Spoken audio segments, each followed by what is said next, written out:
PDT उपन्यास में आपका स्वागत है। हम लोकप्रिय वेब उपन्यासों को ऑडियो बुक के रूप में जीवन में लाते हैं, जिससे आपके लिए कभी भी महान कहानियों का आनंद लेना आसान हो जाता है। नियमित अपलोड और इमर्सिव स्टोरी टेलिंग के लिए सदस्यता लें। अध्याय 221 कुछ बुरा हो रहा है। जहां येफी अपनी गर्मजोशी और सांस महसूस करते हुए ली के करीब खड़े थे। दोनों बिस्तर पर लेट गए। दोनों में से किसी ने एक दूसरे से बात नहीं की, लेकिन हवा में एक अस्पष्ट वातावरण था। थोड़ी देर के बाद ली ने चुप्पी को तोड़ दिया और फुसफुसाया, क्या आपको डर नहीं है कि मैं आपको खाऊंगा? जहां येफी, डरो मत, फेफी पहले से ही मेरे भाई का है। ली को उसके दिल में गर्व महसूस हुआ। ऐसा लगता था कि इस छोटी लड़की ने फैसला किया था कि वह जीवन के लिए उसका आदमी होगा। ली ने उसे गले लगाया और जहां येफी ने ली की बाहों में छीन लिया। अपने स्थिर दिल की धड़कन को सुनकर बहुत संतुष्ट महसूस कर रहा था। भाई, ये बहुत अच्छा होगा अगर फेफी हर दिन आपके साथ सो सकता है, जहां येफी ने कहा। ये सुनते ही ली हैरान था। क्या जहां येफी अपने प्यार को मेरे साथ स्वीकार करने जा रही है, या यहाँ तक कि मेरे साथ शादी का प्रस्ताव भी देती है? मैं एक महिला द्वारा बंधे नहीं होना चाहता। आखिरकार ये प्रणाली आपको हर समय लड़कियों को लेने के लिए डिजाइन की गई है। यदि कोई नई लड़कियां लेने के लिए नहीं है, तो आप एक ही पेड़ पर फंस गए हैं। यह एक महिला के लिए सामान्य है, विशेष रूप से जहां येफी जैसी लड़की जिसे बचपन से ही पारिवारिक शिक्षा मिली है। इस तरह के विचार रखने के लिए वह सिर्फ सहवास किया जा सकता है। ली ने कहा, भाई भी हर समय आपके साथ सोना चाहता है। हालांकि भाई के पास अभी भी बहुत सारी चीजें हैं। जहां येफी, क्या आप लड़कियों को उपहार देने में व्यस्त हैं? ली, जहां येफी में बहुत अधिक आईक्यू है। इस एक वाक्य ने ली को भ्रमित कर दिया। एक पल के लिए सोचने के बाद ली ने कहा, क्या आपको लगता है कि मेरा भाई इतना सखी है?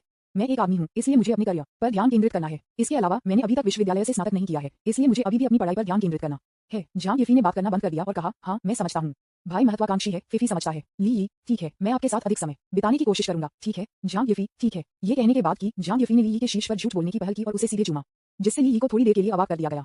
ली हैरान था, पर निर्भर भाई फिर से एक सुंदर लड़की द्वारा आर तारांकन दिखा। ये कैसे हो सकता है? नहीं, हमें पहल करनी होगी। ली ने पलट दिया। जहां येफी को नीचे दबाया और जवाब दिया, विज्ञापन। थोड़ी देर के बाद कपड़े रजाई से उड़ गए। यद्यपि ली ने अपने आंदोलनों को नियंत्रित करने की पूरी कोशिश की, लेकिन जब वह गहराई से स्थानांतरित हो गया तो वह उन्हें इतना अच्छी तरह से नियंत्रित नहीं कर सका। अचानक कमरे में ठोस लकड़ी का बिस्तर क्रेक और हिलने लगा।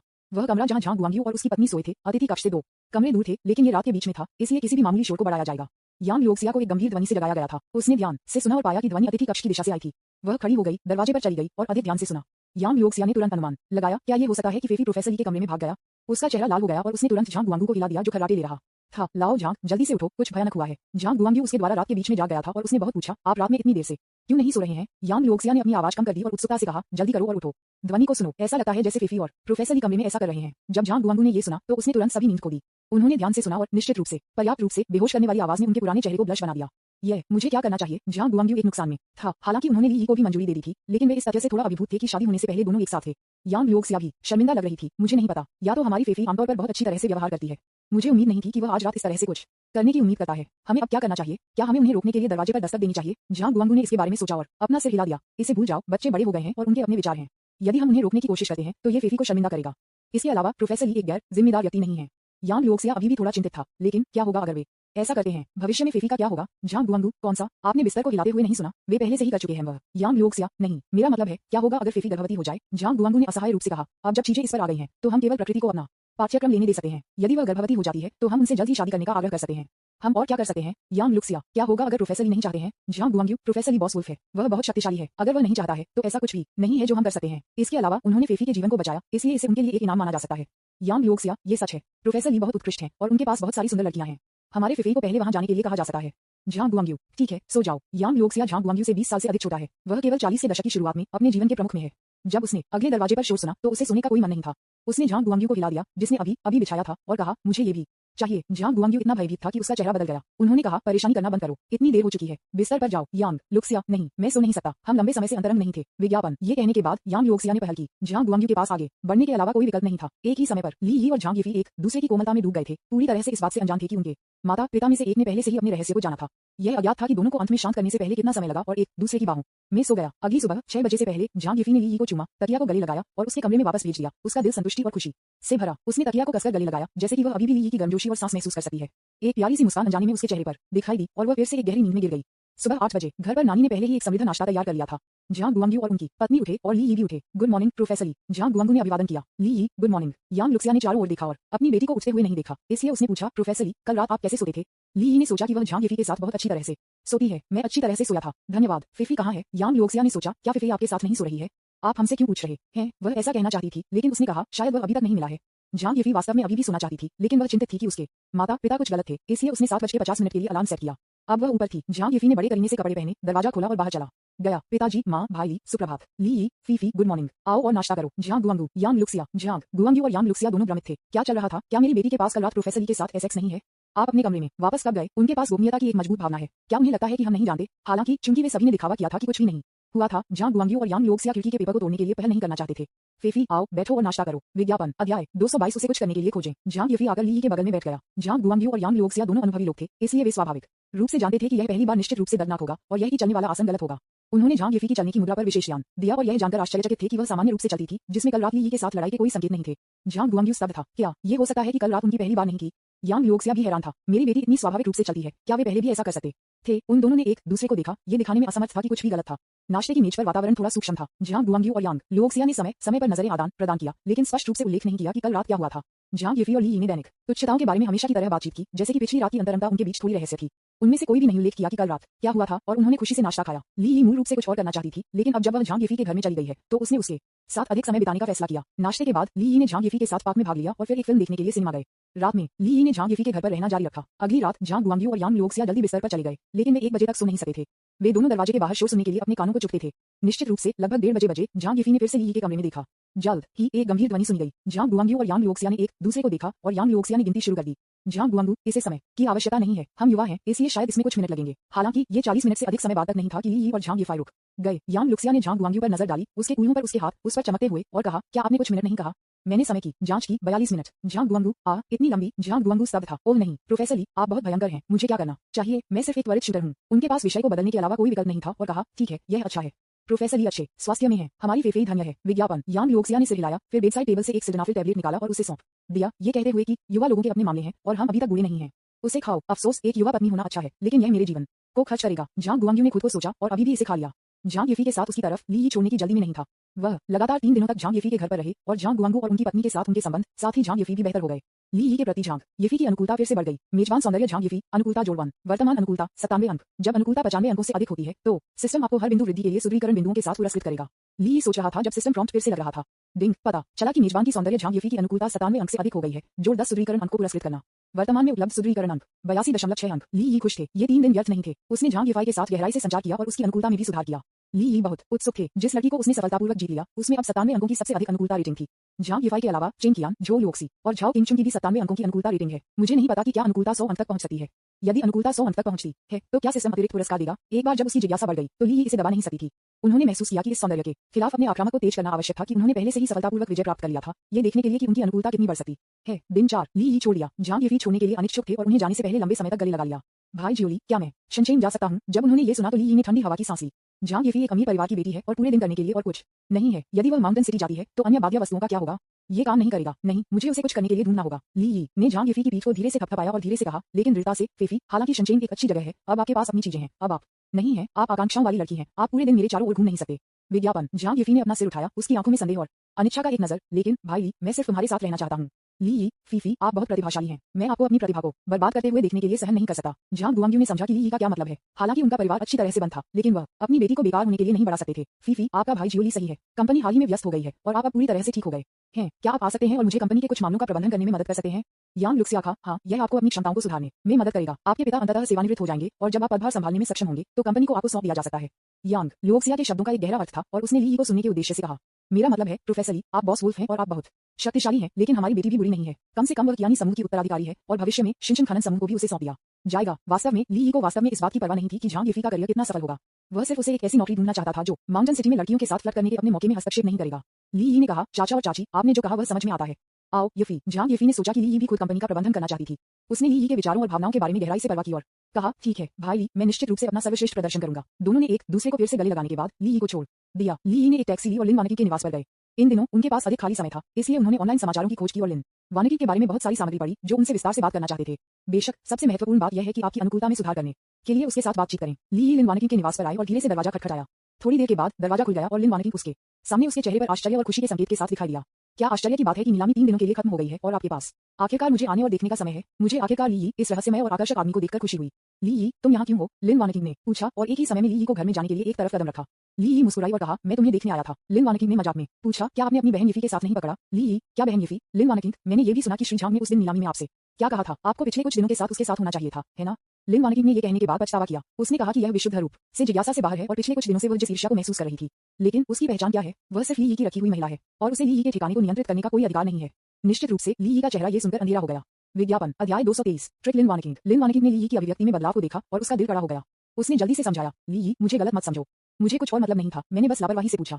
ली यी, ये ठीक है, मैं पिछले कुछ दिनों में उसके साथ रह रहा हूँ। आपने इसे ऑनलाइन देखा होगा। उसे पहले एक गंभीर बीमारी थी और मैंने इसे ठीक कर दिया। पिछले कुछ दिनों में मैं बीमारी के प्रभावों को मजबूत कर रहा हूँ। लिन वानकिंग ने इन दिनों मीडिया से झांग यफी के बारे में कुछ जानकारी सीखी जिसमें वह गंभीर रूप से बीमार थी। लिन वानकिंग, ओह, आप हक्सिया मेडिसिन में बहुत अच्छे हैं। ठीक है, आप टर्मिनल बीमारियों को भी ठीक कर सकते हैं। ली यी, बुरा नहीं है, मुझे लगता है कि मैं बहुत अच्छा डॉक्टर हूँ। क्या आप मुझे अपनी नाड़ी लेना पसंद करेंगे? ठीक है, फिर मुझे अपनी नाड़ी को महसूस करने के लिए आपको परेशानी होगी। बाहर मत खड़े, अंदर आओ। तभी लिन वानकिंग को एहसास हुआ कि ली यी अभी भी दरवाजे पर खड़ा था। ली यी और लिन वानकिंग ने एक साथ घर में प्रवेश किया और लिविंग रूम में सोफे पर बैठे। लिन वानकिंग ने जल्दी से ली यी के लिए एक कप चाय बनाई, उसे कुछ फल लाया और फिर उसकी पतली कलाई को बाहर निकाल दिया और उसे ली यी को सौंप दिया। ली यी ने धीरे से लिन वानकिंग की कलाई पर अपना हाथ रखा और उसकी नाड़ी को महसूस करने लगा। उसकी उंगलियां लिन वानकिंग की नाजुक त्वचा के पार फिसल गईं, उसकी नाड़ी की धड़कन को महसूस करते हुए और उसके दिल में एक अजीब भावना बढ़ गई। लिन वानकिंग है डिस्मेनोरिया, अपना हाथ बदलो। लिन वानकिंग ने अपना हाथ बदल दिया और ली यी ने उसकी नाड़ी को ले लिया, जिससे पता चला कि उसे वास्तव में डिस्मेनोरिया था। लिन वानकिंग वास्तव में पारंपरिक हक्सिया चिकित्सा में विश्वास नहीं करता था, यह महसूस करते हुए कि यह थोड़ा रहस्यमय था। उसने जानबूझकर ली यी से पूछा, ये कैसा है, क्या आपको कुछ मिला? ली यी, बेशक, आप अपनी अवधि पर हैं, आज अपने अवधि का तीसरा दिन होना चाहिए, है ना? उद्धरण चिन्ह प्रश्नवाचक चिन्ह प्रश्नवाचक चिन्ह प्रश्नवाचक चिन्ह प्रश्नवाचक चिन्ह प्रश्नवाचक चिन्ह प्रश्नवाचक चिन्ह प्रश्नवाचक चिन्ह प्रश्नवाचक चिन्ह प्रश्नवाचक चिन्ह प्रश्नवाचक चिन्ह उद्धरण चिन्ह। लिन वानकिंग ने अपनी आंखें चौड़ी कर दी, वह स्तब्ध थी। आज उसकी अवधि का तीसरा दिन है, क्या पल्स लेने से इसका निदान किया जा सकता है? लिन वानकिंग था इसलिए आश्चर्य हुआ कि वह अवाक थी। उसने अपनी आंखों में अविश्वास के साथ ली यी को देखा। आपको कैसे पता चला? ली यी ने थोड़ा मुस्कुराया और कहा, पारंपरिक हक्सिया दवा अवलोकन, ऑसल्टेशन, पूछताछ और तालमेल पर जोर देती है। अपनी पल्स लेने से मैं आपके शरीर में कुछ सूक्ष्म परिवर्तन महसूस कर सकता हूँ। आपकी नाड़ी थोड़ी अस्थिर है, आपकी शारीरिक स्थिति के साथ संयुक्त मैं अनुमान लगा सकता हूँ कि आप मासिक धर्म कर रहे हैं और ये तीसरा दिन होना चाहिए। उद्धरण चिन्ह। ये सुनने के बाद पारंपरिक हक्सिया दवा पर लिन वानकिंग का दृष्टिकोण थोड़ा बदल गया। विज्ञापन। वह सोचती थी कि हक्सिया मेडिसिन बहुत रहस्यमय थी, लेकिन अब ऐसा लगता है कि इसकी अपनी अनूठी विशेषताएं हैं। फिर इसके अलावा क्या आपने किसी अन्य समस्याओं पर ध्यान दिया है? लिन वानकिंग ने पूछा। उसे वास्तव में उसके निचले पेट में कुछ दर्द हुआ था, लेकिन ये पिछले 2 दिनों की तरह गंभीर नहीं था, इसलिए उसने ये देखने के लिए असुविधा को सहन किया कि क्या ली यी बता सकती है कि क्या उसे डिस्मेनोरिया है। हालांकि उन्होंने पारंपरिक हक्सिया चिकित्सा में ली यी की प्रवीणता को कम करके आंका। ली यी ने चकित किया और कहा, बेशक एक समस्या है, आपके पास मासिक धर्म में ऐंठन है, यह आज आसानी होनी चाहिए, है ना? लिन वानकिंग हैरान था, क्या डिस्मेनोरिया का निदान पल्स लेने से किया जा सकता है? लिन वानकिंग ने उत्सुकता से पूछा। उसका डिस्मेनोरिया बहुत गंभीर नहीं था, लेकिन उसकी अवधि के पहले 2 दिनों में वह इतने दर्द में थी कि वह शायद ही चल सके। अगले दिनों में रक्त की मात्रा कम हो गई और डिस्मेनोरिया के लक्षण धीरे धीरे कम हो गए। हालांकि उसे हर बार डिस्मेनोरिया से पीड़ित होने पर एक मनोवैज्ञानिक आघात होता है और वह हर महीने कुछ दिनों के लिए बहुत चिंतित होती है। वह एक चेकअप के लिए अस्पताल गई और बहुत सारी दवा ली, लेकिन प्रभाव आदर्श नहीं था। ली यी ने सिर हिलाया। बेशक, आपकी नाड़ी में अभी भी कुछ रुकावट है, जो कि डिस्मेनोरिया का एक लक्षण है। ये सुनकर लिन वानकिंग ने कहा, क्या इसका इलाज करने का कोई तरीका है? मुझे 10 साल से अधिक समय से डिस्मेनोरिया है। लिन वानकिंग ने अब अपनी भावनाओं को छिपाया नहीं और सीधे उसकी समस्या कहा। ली यी, जैसा कि हक्सिया मेडिसिन कहती है, अगर परिसंचरण अबाधित है तो दर्द नहीं होता है, अगर दर्द होता है तो रुकावट होती है। लिन वानकिंग, आपका क्या मतलब है? ली यी, हमारा रिश्ता क्या है? प्रेमी, ठीक है, ये भी मेरी गलती है, मैं हमेशा आपकी इच्छाओं का सम्मान करना चाहता था और आपके साथ नहीं सोया था। अगर हम आपके साथ सोए थे तो मैं आपकी मासिक धर्म की ऐंठन को दूर करने में आपकी मदद कर सकता था। लिन वानकिंग के गाल तुरंत बह गए। उसने अपना सिर शर्म से नीचे किया, सीधे ली यी की आंखों में देखने की हिम्मत नहीं की। यद्यपि ली यी के शब्द सीधे थे, वह उनसे देखभाल और विचार की भावना महसूस कर सकती थी। ली यी, यदि आप चाहें तो मैं आपके हाथों से आपकी मदद कर सकता हूँ। लिन वानकिंग की आवाज एक मच्छर की तरह पतली थी और उसका चेहरा शर्म से भरा था। ली यी दम रह गई। ये लड़की बहुत अच्छी है, वह ये भी जानती है कि मैनुअल ट्रांसमिशन कैसे चलाना है। हालांकि ली यी नहीं चाहती थी, उसे एक बार में नीचे ले जाना सबसे अच्छा होगा। नहीं, आपकी अवधि अभी तक समाप्त नहीं हुई है, इसलिए आप गलत समय पर उत्तेजित हो सकते हैं। इसके अलावा मैं ये यादृच्छिक रूप से यह नहीं कह रहा हूँ। अपने आप से पूछें, कई लड़कियों को शादी से पहले डिस्मेनोरिया है, लेकिन शादी के बाद दर्द गायब हो जाता है। ऐसा क्यों है? लिन वानकिंग, मैंने ये भी सुना है। क्या इसका मतलब ये हो सकता है कि यदि प्रवाह स्पष्ट है तो कोई दर्द नहीं है, और अगर दर्द है तो प्रवाह अवरुद्ध है? विज्ञापन। ली यी, यह सही है, मैं आपको विवरण नहीं बताऊंगा। वैसे मैं अपने पीरियड दर्द को दूर करने और इसे लगभग न के बराबर बनाने के लिए हक्सिया मेडिसिन मालिश तकनीकों का उपयोग कर सकता हूँ। क्या आप मुझे पसंद करेंगे कि आपको मालिश दें? लिन वानकिंग डिस्मेनोरिया से पीड़ित था और वह दर्द को जारी नहीं रखना चाहती थी, इसलिए उसने कहा, ठीक है। ली यी, चलो सोफे पर लेट जाओ, अपने कपड़े उतारो। जब लिन वानकिंग ने ये सुना तो उसका चेहरा तुरंत लाल हो गया। उसने ली यी को झिझकते हुए देखा, न जाने क्या करना है। हालांकि वह ली यी के चिकित्सा कौशल में विश्वास करती थी, फिर भी वह उसे मालिश करने के बारे में शर्मीली और असहज महसूस करती थी। ली यी ने लिन वानकिंग की हिचकिचाहट पर ध्यान दिया। वह धीरे से मुस्कुराया और कहा, वानकिंग, चिंता मत करो, मैं सिर्फ अपने डिस्मेनोरिया को राहत देने में मदद करने के लिए हक्सिया मेडिसिन मसाज का उपयोग कर रहा हूँ। मैं कुछ भी लाइन से बाहर नहीं करूंगा। इसके अलावा अगर मैं वास्तव में आपको चाहता था तो मैं आपकी शारीरिक स्थिति को अनदेखा नहीं करूंगा। अब आप अपनी अवधि में हैं, मैं एक लाल बत्ती नहीं चलाऊंगा और आपको खुद को संतुष्ट करने के लिए अकेला छोड़ दूंगा। स्वार्थी इच्छाएं। उद्धरण चिन्ह। ली यी के शब्दों को सुनने के बाद लिन वानकिंग ने बहुत अधिक सहज महसूस किया। उसने इसके बारे में सोचा और महसूस किया कि ली यी ने क्या कहा। ली यी ने उसे इतना पैसा दिया था, 10 बिलियन से अधिक। अगर वह एक महिला चाहती थी तो उसे किस तरह की महिला नहीं मिल सकती थी? अब अपने आप को धक्का देने का समय नहीं है। लिन वानकिंग ने शर्माया, पर्दे को खींच लिया, फिर अपने कपड़े को वापस ली यी के पास ले गए और सोफे पर लेट गए।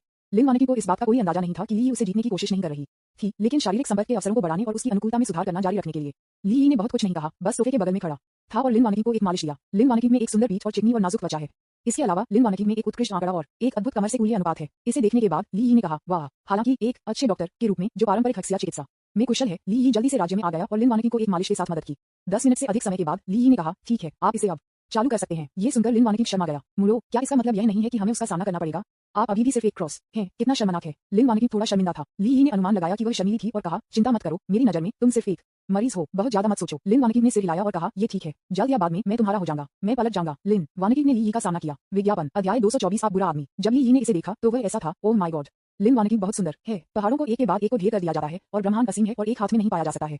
यहाँ तक कि ली, जो अक्सर फूलों के बीच चलते थे, को चौंका दिया गया था। वह वास्तव में इसे तुरंत आजमाना चाहता था, लेकिन कारण ने उसे बताया कि वह जल्दी में गर्म टोफू नहीं खा सकता है। ली ने खुद को शांत करने के लिए मजबूर किया, लेकिन लिन वानिकिंग इतनी सुंदर थी कि ली खुद को पूरी तरह से नियंत्रित नहीं कर सकती थी। लिन वानिकिंग ने देखा कि ली उसकी आंख के कोने से इतना सख्त है और उसका चेहरा अचानक एक सेब की तरह लाल हो गया।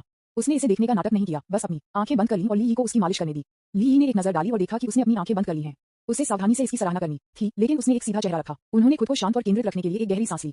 कोई तुच्छ व्यवहार नहीं होना चाहिए वानिकिंग। अगले मैं आपके निचले पेट पर एक्यूपंक्चर बिंदुओं की मालिश करने पर ध्यान केंद्रित करूंगा, जो थोड़ा संवेदनशील हो सकता है। ली ने लिन वानिकिंग की घबराहट और शर्मीलेपन को दूर करने की कोशिश की। ठीक है, धन्यवाद। लिन वानिकिंग ने थोड़ा से हिलाया, अपनी आंखें कसकर बंद कर दी और दोनों हाथों से सोफे के किनारे को पकड़ लिया। ये स्पष्ट था कि वह अभी भी बहुत घबराई हुई थी। ली ने धीरे से उसके निचले पेट पर हाथ रखा और पेशेवर तकनीकों के साथ इसे मालिश करना शुरू कर दिया। हालांकि ली की आंखें कभी कभी लिन वानिकिंग के अहंकार को देखती थीं। जैसा कि ली ने उसकी मालिश की, लिन वानिकिंग ने अपने निचले पेट से एक गर्म धारा को महसूस किया और धीरे धीरे उसके पूरे शरीर में फैल गया। उसका शरीर, जो मूल रूप से डिस्मेनोरिया के कारण तनावपूर्ण था, धीरे धीरे आराम करता था। वह ये जानकर आश्चर्यचकित थी कि दर्द वास्तव में धीरे धीरे कम हो रहा था और उसे आराम की अभूतपूर्व भावना भी महसूस हुई। उसके निचले पेट की मालिश करने के बाद ली ने कहा, अब मैं थोड़ा ऊपर दबाने जा रहा हूँ, यह अधिक संवेदनशील है। लिन वानिकिंग ने अपनी आंखें बंद कर लीं और कहा, ठीक है। ली आखिरकार उसे खुले तौर पर मालिश दे सकता था। विज्ञापन। लिन वानिकिंग ने अचानक ऐसा महसूस किया कि वह इलेक्ट्रोक्यूटेड हो गया था और उसका चेहरा शर्मिंदगी के साथ लाल हो गया था। ली, अगर आपको लगता है कि कुछ गलत है तो बोलें। लिन वानिकिंग, ये ठीक है, मैं इसे कर सकता हूँ। दबाए रखें। ली, ठीक है, पकड़ो। ली को वास्तव में ऐसा करने की जरूरत नहीं थी, लेकिन उन्होंने इसे उद्देश्य से किया। वह उसके साथ अधिक संपर्क करना चाहता था ताकि वह धीरे धीरे लिन वानिकिंग के मनोवैज्ञानिक बचाव को हटा सके। निश्चित रूप से ली की मालिश और उनके शारीरिक संपर्क के बाद लिन वानिकिंग की ली के प्रति अनुकूलता फिर से बढ़ गई। कब्जा लक्ष्य लिन वानिकिंग, अनुकूलता जोड़ 5, वर्तमान अनुकूलता 90 अंक। जब उन्होंने सिस्टम को प्रॉम्प्ट टोन सुना तो ली को खुशी हुई। निश्चित रूप से ये ट्रिक काम करता है। कुछ मिनटों के बाद ली ने मालिश समाप्त कर दी। ठीक है, यह महसूस करो, क्या यह अभी भी चोट करता है? लिन वानिकिंग ने अपनी आंखें बंद कर लीं और भावना बहुत स्पष्ट थी, लेकिन वह मुश्किल से पेट में दर्द महसूस कर सकती थी। आप अद्भुत हैं, यह अब और चोट नहीं करता है। लिन वानिकिंग ने अपनी आवाज में आश्चर्य के संकेत के साथ प्रशंसा की। उसी समय उसने अपनी आंखें खोली और देखा कि ली बहुत कठिन थी। लिन वानिकिंग शर्मा गया, कपड़े ले गए और उन्हें डाल दिया और शर्मीली से पूछा, आप इतने असहज दिखते हैं, मैं आपकी मदद कैसे करता हूँ? इस तरह के एक करीबी संपर्क ने ली के प्रति लिन वानिकिंग की अनुकूलता को फिर से बढ़ा दिया। कब्जा लक्ष्य लिन वानिकिंग, अनुकूलता जोड़ 1, वर्तमान अनुकूलता 91 अंक। विज्ञापन। ली ने सिस्टम को शीघ्र ध्वनि सुना और मुस्कुराया। मैंने एक बार सहज महसूस किया और मेरी अनुकूलता बढ़ गई। ली ने अपने दिल में गर्व महसूस किया क्योंकि उन्होंने देखा कि लिन वानिकिंग ने धीरे से युद्ध के मैदान को साफ किया। वह जानता था कि लिन वानिकिंग के साथ उनके संबंध चुपचाप सूक्ष्म परिवर्तनों से गुजरे थे। लिन वानिकिंग के शुरुआती प्रतिरोध से उसका अनुकूलता स्तर अब 91 अंकों तक बढ़ गया था, जो कई जोड़ों की तुलना में अधिक था। वानिकिंग, आप बहुत अच्छे हैं। ली की प्रशंसा की। महिलाएं अच्छी बातें सुनना पसंद करती हैं, इसलिए उनकी अधिक प्रशंसा करें। लिन वानिकिंग ने देखा उसकी आंखों में एक कोमल प्रकाश चमकती हुई। ली, तुम भी बहुत अच्छे हो। आपसे मिलना मेरे जीवन में सबसे बड़ी किस्मत है। लिन वानिकिंग सच कह रहा था। जब वह अपने जीवन के सबसे कम बिंदु पर थी तो वह ली से मिली।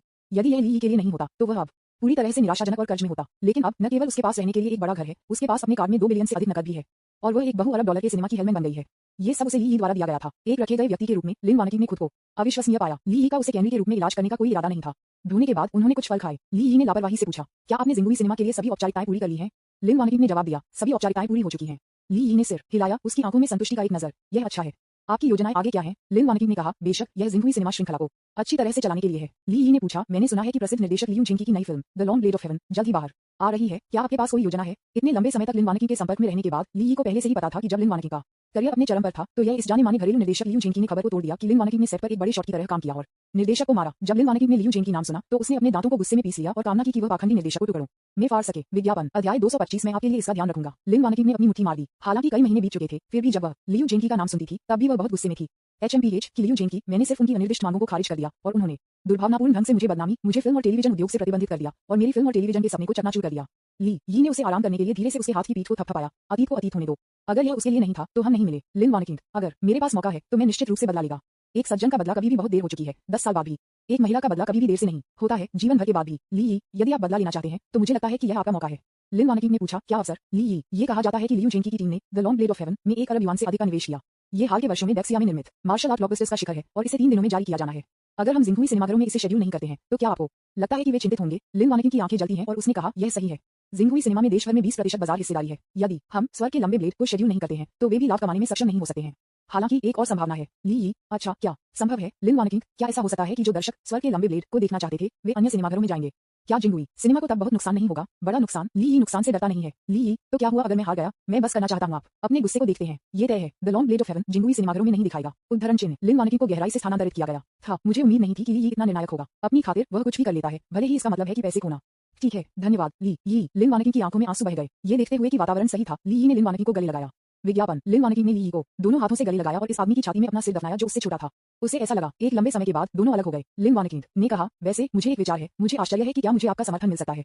ली, ओ आगे बढ़ो। लिन वानिकिंग ने कहा, अगर हम स्वर्ग के लंबे ब्लेड को नहीं दिखाते हैं तो निश्चित रूप से बहुत सारी खाली स्क्रीनिंग होगी जो एक बेकार होगी।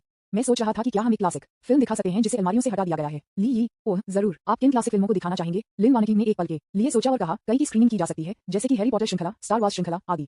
लेकिन ली यी, लेकिन क्या? लिन वानिकी, लेकिन मुझे नहीं पता कि क्या ये काम करेगा, क्योंकि किसी अन्य सिनेमा ने पहले ऐसा नहीं किया है। ली यी ने थोड़ा मुस्कुराया, स्थिति का विश्लेषण किया और प्रोत्साहित किया। वानिकी, इनोवेशन का मतलब अक्सर उन रास्तों पर चलना है जो किसी और के पास और नहीं है। चूंकि अन्य सिनेमाघरों ने पहले ऐसा नहीं किया है, चलो अग्रणी है। क्लासिक फिल्मों में एक बहुत बड़ा प्रशंसक आधार है, वे समय बीतने के साथ अपना आकर्षण नहीं खोते हैं, इसके बजाय वे समय के संचय के साथ अधिक कीमती हो जाते हैं। इन क्लासिक फिल्मों को दिखाने से न केवल स्वर के लंबे ब्लेड को न दिखाकर छोड़े गए अंतर को भर दिया जाएगा, बल्कि उन दर्शकों को भी आकर्षित किया जाएगा जो पुराने दिनों को याद करते हैं और क्लासिक्स को राहत देने के लिए उत्सुक हैं। उद्धरण चिन्ह। ली यी ने जारी रखा, सूचना विस्फोट के इस युग में लोग अक्सर नवीनता का पीछा करते हैं, लेकिन क्लासिक्स और उदासीनता के लिए एक गहरी बैठने की इच्छा को नजरअंदाज नहीं किया जा सकता है। हमारा दृष्टिकोण पूरी तरह से इस दर्शकों की जरूरतों को पूरा करता है।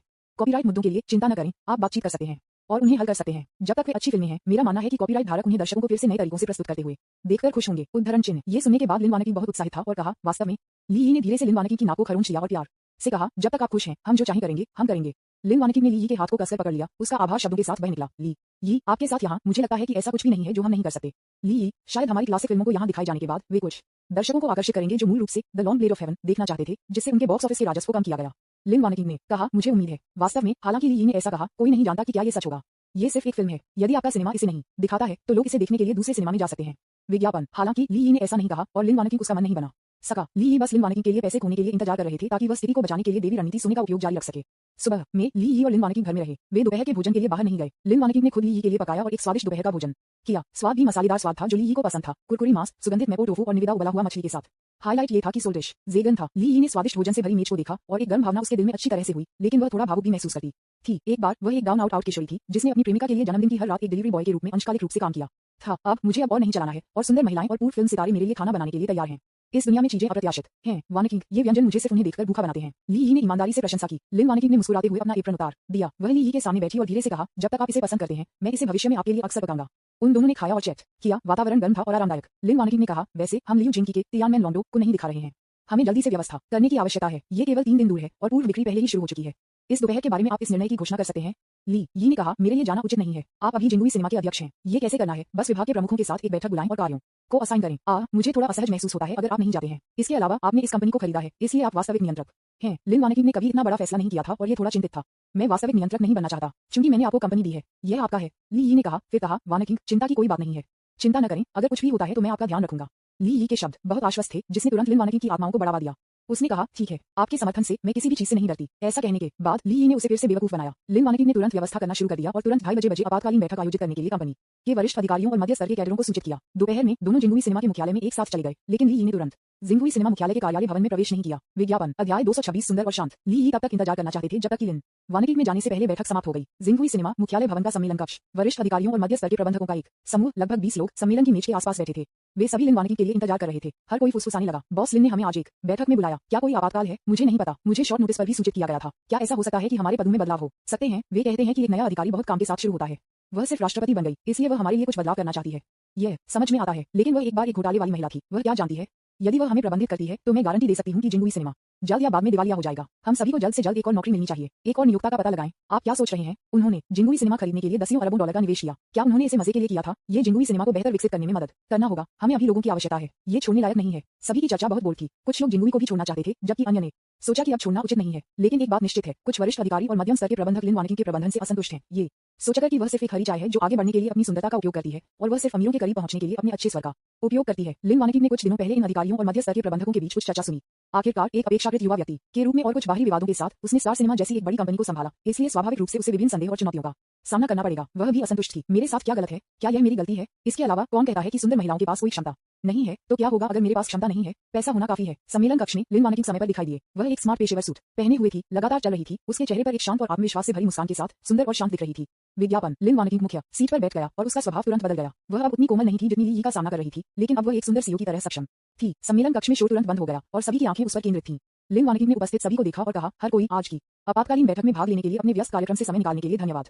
मैं पीछा करने और एक छोटी बैठक आयोजित करने के लिए काटूंगा। आज की बैठक में 2 विषयों को कवर किया जाएगा। लिन वानिकी रुक गया, फिर से चारों ओर देखा और कहा, मैंने आज सभी को यहाँ बुलाया क्योंकि मेरे पास एक महत्वपूर्ण निर्णय है घोषणा करने के लिए। मैंने the long blade of haven की स्क्रीनिंग में भाग नहीं लेने का फैसला किया है और इसे स्क्रीनिंग के लिए शेड्यूल नहीं करूंगा। उद्धरण चिन्ह। जैसे ही लिन वानिकी ने कहा, सम्मेलन कक्ष एक हंगामे में था।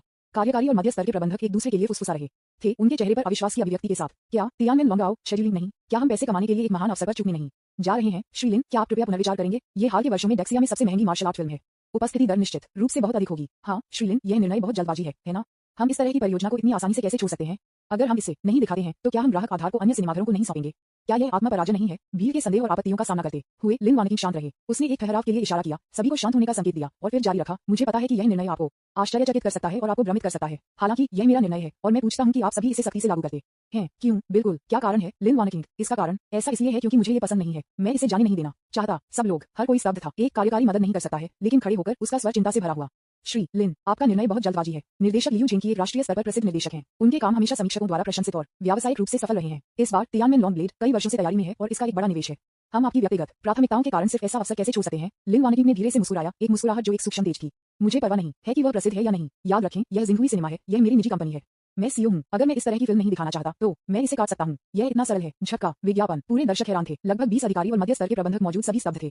यह प्रतीत होता है आसान जाने वाला सौंदर्य सीईओ वास्तव में इतना कठिन है।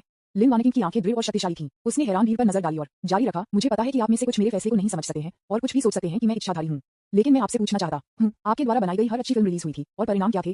क्या आपने कोई पैसा कमाया? सभी ने एक दूसरे को देखा। हाँ, जिन सभी फिल्मों को दिखाया जाना चाहिए था उन्हें दिखाया गया है, लेकिन परिणाम क्या है? कंपनी ने कोई पैसा नहीं कमाया और दिवालिया हो गया। एक वरिष्ठ कार्यकारी ने कहा, श्रीलिन, हमने पहले एक अच्छा काम नहीं किया था, लेकिन हम क्या कर सकते हैं? अगर हम अब एक अच्छी फिल्म शेड्यूल नहीं करते हैं तो नुकसान हमारे लिए और भी अधिक होगा। एक अन्य कार्यकारी ने गूंज उठाई, हाँ, बिना किसी कारण के अन्य लोगों की फिल्में नहीं दिखा रहे थे, निश्चित रूप से ऑनलाइन एक बड़ा विवाद पैदा करेगा जो हमारे लिए अच्छा नहीं होगा। लिन वानिकी ने मेज को हल्के से टैप किया, उसकी आवाज शांत और दृढ़ थी। विवाद? क्या आप किस बारे में चिंतित हैं? फिर मैं आपको स्पष्ट रूप से बता सकता हूं कि इससे निपटने के लिए मेरी अपनी योजना है। वह खड़ी हो गई, खिड़की पर चली गई और हलचल वाले सिटीस्केप को देखा। वह जारी रही, जिंगुई सिनेमा बहुत लंबे समय से सुप्त है। यदि हम इसे पारंपरिक सोच के अनुसार संचालित करना जारी रखते हैं तो ये केवल फिर से दिवालिया हो जाएगा। इसे पूर्ण परिवर्तन की आवश्यकता है। इस बार मैं जो करना चाहता हूं वह नियमों को तोड़ता है और अपने तरीके से नई संभावनाएं पैदा करता है। उद्धरण चिन्ह। सभी ने लिन वानिकी को देखा, बहुत हैरान। लिन वानिकी के शब्दों को वास्तव में ली द्वारा ब्रेन वॉश किया गया था। उसने जारी रखा, हम इस फिल्म को नहीं दिखाएंगे। जितना अधिक विवाद ऑनलाइन का कारण बनता है उतना बेहतर होता है। क्या आपने कभी विचार किया है कि क्या इतना बड़ा विवाद हमारे थिएटर के लिए विज्ञापन है? यह एक पैसा खर्च नहीं करता है, लेकिन ये पूरे देश को इसके बारे में जान सकता है। क्या यह अच्छा नहीं है? ये सुनने के बाद सम्मेलन कक्ष में सभी ने एक विचारशील अभिव्यक्ति दिखाई। उन्हें एहसास होने लगा कि लिन वानिकी का निर्णय पूरी तरह से व्यक्तिगत वरीयता पर आधारित नहीं हो सकता है, बल्कि इसमें गहरे रणनीतिक विचार थे। एक मध्य स्तरीय प्रबंधक मदद नहीं कर सकता है, लेकिन पूछें, बॉस लिन, क्या आप कह रहे हैं कि हमें जिंगहुई सिनेमा की दृश्यता बढ़ाने के लिए इस विवाद का उपयोग करना चाहिए? लिन वानिकी ने मुस्कुराते हुए कहा, हाँ, ये वास्तव में मैं क्या है सोचना। आज की सूचना विस्फोटक उम्र में यदि कोई ब्रांड बाहर खड़े होना चाहता है तो उसे पर्याप्त एक्सपोजर और चर्चा की आवश्यकता है। तियानमेन लॉन्ग ब्लेड के आसपास का विवाद हमारा सही विषय है, जिससे हमारा सिनेमा सभी को पता है। उद्धरण चिन्ह। लेकिन श्रीलिन, ये बहुत जोखिम भरा नहीं है? एक अन्य कार्यकारी ने चिंतित होकर पूछा। अगर विवाद बहुत गंभीर हो जाता है तो ये हमारी ब्रांड छवि को नकारात्मक रूप से प्रभावित कर सकता है। हम अपने सिनेमाघरों में आने से किसी को भी हतोत्साहित कर सकते हैं। फिर हम क्या करेंगे? विज्ञापन। अध्याय 227, सार्वजनिक रूप से विपक्ष गाना। लिन वानिकी ने उस कार्यकारी को देखने के लिए बदल दिया जिसने चिंता जताई थी। उसका स्वर निर्विवाद रूप से दृढ़ता से फर्म था। जोखिम और अवसर सह अस्तित्व, यह व्यापार की दुनिया का लोहे का कानून है। यदि हम इस छोटे से जोखिम को भी नहीं ले सकते हैं तो हम जिंगहुई सिनेमा को पुनर्जीवित करने की उम्मीद कैसे कर सकते हैं? हम बस मौत की प्रतीक्षा कर सकते हैं। यह श्रीलिन ने जो कहा वह समझ में आता है। इसे आजमाना असंभव नहीं है। वैसे भी सामान्य व्यवसाय मॉडल के अनुसार ये केवल कुछ समय पहले की बात है जब जिंगहुई सिनेमा फिर से दिवालिया हो जाता है। साथ ही इसे एक कोशिश भी दे सकता है। शायद हम भविष्य को बाहर कर सकते हैं। लिन वानिकी ने बताया कि ली ने उससे क्या कहा था। कई लोग उसके प्रस्ताव से सहमत होने लगे। लिन वानिकी ने जारी रखा, जोखिम और अवसर सह अस्तित्व, लेकिन हमें दाने से काम करने की जरूरत नहीं है। ये हमें उस दूसरे निर्णय के लिए लाता है जिसके बारे में मैं बात करना चाहता हूँ। क्या निर्णय? सभी ने लिन वानिकी को देखा। लिन वानिकी ने कहा, हम क्लासिक फिल्मों की एक श्रृंखला का चयन कर सकते हैं जिसमें पूरी Harry Potter series, classic star wars trilogy और कुछ पुरानी घरेलू फिल्में शामिल हैं जिनमें एक मजबूत घरेलू दर्शकों के आधार के साथ, जैसे विदाई माई, कॉन्सुबाइन और एक हेक्सिया ओडिसी। हम इन फिल्मों को स्लॉट में मूल रूप से स्वर्ग के गेट के ब्लेड के लिए आरक्षित स्लॉट में शेड्यूल करेंगे और हम सोशल मीडिया पर व्यापक पदोन्नति भी करेंगे जो क्लासिक्स को फिर से देखने के विषय पर ध्यान केंद्रित करेंगे। मुझे विश्वास है कि बॉक्स ऑफिस मजबूत होगा। झटका। बैठक में सभी अधिकारियों और मध्य स्तर के प्रबंधक स्तब्ध थे। श्रीलिन ने क्या कहा? वह वास्तव में एक पुरानी फिल्म को फिर से स्क्रीन करने की योजना बना रही है। तुरंत वरिष्ठ अधिकारियों का विरोध हुआ। बॉस लिन, ऐसा नहीं है कि सिनेमाघरों ने पहले ये कोशिश नहीं की है। कुछ सिनेमाघरों ने पुरानी फिल्में दिखाई हैं, लेकिन परिणाम बहुत अच्छे नहीं थे और बॉक्स ऑफिस दसियों लाखों तक नहीं पहुंचे। यह सही है, यह उल्लेख करने के लिए नहीं कि बॉक्स ऑफिस पर 10 मिलियन से अधिक बनाने के लिए पुरानी फिल्मों को फिर से जारी करने के लिए यह मुश्किल है। यहाँ तक कि नई रिलीज फिल्में अक्सर बुरी तरह से फ्लॉप होती हैं, कुछ भी 1 मिलियन से कम करने के साथ। विज्ञापन। हाँ, अगर जिंगहुई ऐसा करता है तो क्या वह मौत नहीं कर रहा है? लिन वानिकी ने फिर से सभी के चौथे गजों का सामना करते हुए कहा, मुझे पता है कि आप सोच सकते हैं कि पुरानी फिल्मों को फिर से स्क्रीन करना एक जोखिम भरा कदम है, लेकिन हम कैसे जान सकते हैं कि क्या ये काम करता है अगर हम कोशिश नहीं करते हैं? सिर्फ इसलिए कि दूसरे ऐसा नहीं कर सकते हैं इसका मतलब यह नहीं है कि हम ऐसा नहीं कर सकते। सबसे पहले, इन क्लासिक फिल्मों में एक बहुत बड़ा प्रशंसक आधार है। चाहे वह हैरी पॉटर या स्टार वार्स हो, उनके प्रशंसक पूरी दुनिया में फैले हुए हैं। कई लोगों के लिए ये फिल्में केवल मनोरंजन नहीं है, बल्कि एक तरह की भावना भी है। दूसरे, बदलते समय के साथ अतीत के कई दर्शक मध्यम आयु वर्ग के और युवा लोगों के लिए बड़े हो गए हैं। उनमें से कई अब फिल्मों को देखने के लिए सिनेमा में नहीं जाते हैं। अब बहुत से लोग इस भावना के लिए भुगतान करने को तैयार हैं। उद्धरण चिन्ह के रूप में क्लासिक हेक्सिया फिल्मों के लिए विदाई माई कॉन्सुबिन और एक हेक्सिया ओडिसी, वे फिल्म निर्माताओं के दिलों में एक अपूरणीय जगह रखते हैं और हर रीस्क्रीनिंग चर्चा और उत्साह का एक नया दौर छिड़क सकता है। हमें न केवल उन्हें फिर से स्क्रीन करने की आवश्यकता है, बल्कि उन्हें अच्छी तरह से योजना बनाने की आवश्यकता है, जैसे कि थीम देखने की घटनाओं की मेजबानी करना, फिल्म आलोचकों, मशहूर हस्तियों और प्रशंसकों को भाग लेने के लिए और ऑनलाइन और ऑफलाइन सहयोग के माध्यम से हम इस उदासीनता को मूर्त बॉक्स ऑफिस की बिक्री में बदल सकते हैं। उद्धरण चिन्ह। लिन वानिकी रुक गया, उसकी आंखें उपस्थित सभी पर झाड़ू लगी। उसने कहा, जिंगहुई सिनेमा एक ऐसे बिंदु पर पहुंच गया है जहां परिवर्तन आवश्यक है। यदि हम हमेशा की तरह अपने व्यवसाय के साथ जारी रखते हैं तो हम केवल एक धीमी मौत का सामना करेंगे। इस बार हम बदलाव के माध्यम से जीवित रहेंगे। सम्मेलन कक्ष एक संक्षिप्त चुप्पी में गिर गया क्योंकि हर कोई लिन वानिकी के शब्दों को बचाता था।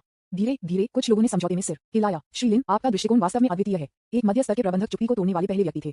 यदि हम आपकी योजना का पालन करते हैं तो हम न केवल आकर्षित करने में सक्षम होंगे प्रशंसकों को लौटाना, लेकिन सोशल मीडिया मार्केटिंग के माध्यम से अधिक युवा दर्शकों को भी आकर्षित करना। उद्धरण चिन्ह। हाँ श्री लिन, मुझे लगता है कि यह योजना एक कोशिश के लायक है।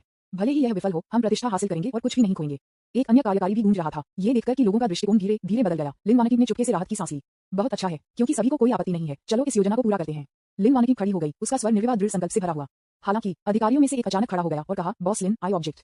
कार्यकारी जिंगुई सिनेमाघरों के कार्यकारी प्रबंधक क्यों हुई हैं, जो 10 से अधिक वर्षों से जिंगुई सिनेमाघरों में काम कर रहे हैं। आमतौर पर प्रत्येक फिल्म की स्क्रीनिंग शेड्यूल पर उनके पास बहुत सारी निर्णय लेने की शक्ति होती है। जब उन्होंने ये कहा तो स्थल में माहौल फिर से तनावपूर्ण हो गया। क्यों हुई ने स्पष्ट रूप से कहा, बॉस लिन, ईमानदारी से आप जो कर रहे हैं वह शुद्ध बकवास है। आप थिएटर चेन मैनेजमेंट में कितने समय से हैं? क्या आप कठोर सुधार करके अपनी क्षमता दिखाने की कोशिश कर रहे हैं? क्या आप जानते हैं कि हम पहले से ही स्वर्ग के लंबे ब्लेड को पूर्व सो चुके हैं और बिक्री फल फूल रही है। पूर्व बिक्री का आंकड़ा पहले से ही 10 मिलियन है। अगर हम स्वर्ग के लंबे ब्लेड को अब वापस लेते हैं तो पूर्व बिक्री दर्शकों का क्या होगा? हमारी प्रतिष्ठा का क्या होगा? यदि आप ऐसा करने की हिम्मत करते हैं तो जिंगुई को बर्बाद कर दिया जाएगा। आपको अपना निर्णय वापस लेना होगा। झटका। मीटिंग रूम के सभी अधिकारियों और मध्य स्तर के प्रबंधकों ने क्यूई हुई को देखा। उन्होंने मैनेजर क्यूई से उम्मीद नहीं की थी कि वे महाप्रबंधक लिन से इतनी अशिष्टता से बात करें। लिन वानिकी ने कहा, निर्णय किया गया है, इसे वापस कैसे लिया जा सकता है? विज्ञापन। क्या आप मजाक कर रहे हैं? लिन वानिकी तियानमेन लोकदाओ के निदेशक से नफरत करता है और उसके खिलाफ एक बड़ी शिकायत है। अब वह जानबूझकर उसके साथ खिलवाड़ करने और उसे अपना निर्णय लेने की कोशिश कर रही है। कदापि नहीं। लिन वानिकी के दृढ़ संकल्प को देखकर क्यूई हुई ने कहा, बॉस लिन, अगर आप ऐसा करने पर जोर देते हैं तो मेरे पास इस्तीफा देने के अलावा कोई विकल्प नहीं है। क्यूई हुई ने वास्तव में इस्तीफे के साथ लिन वानिकी को धमकी दी थी। लिन वानिकी तुरंत डूब गया। उसे इस बिंदु पर विकसित होने की उम्मीद नहीं थी। आखिरकार उसे प्रबंधन के अनुभव की कमी थी और वह थोड़ा अभिभूत था। वह ली की राय सुनना चाहती थी और कहा, चलो 10 मिनट के लिए स्थगित कर देते हैं।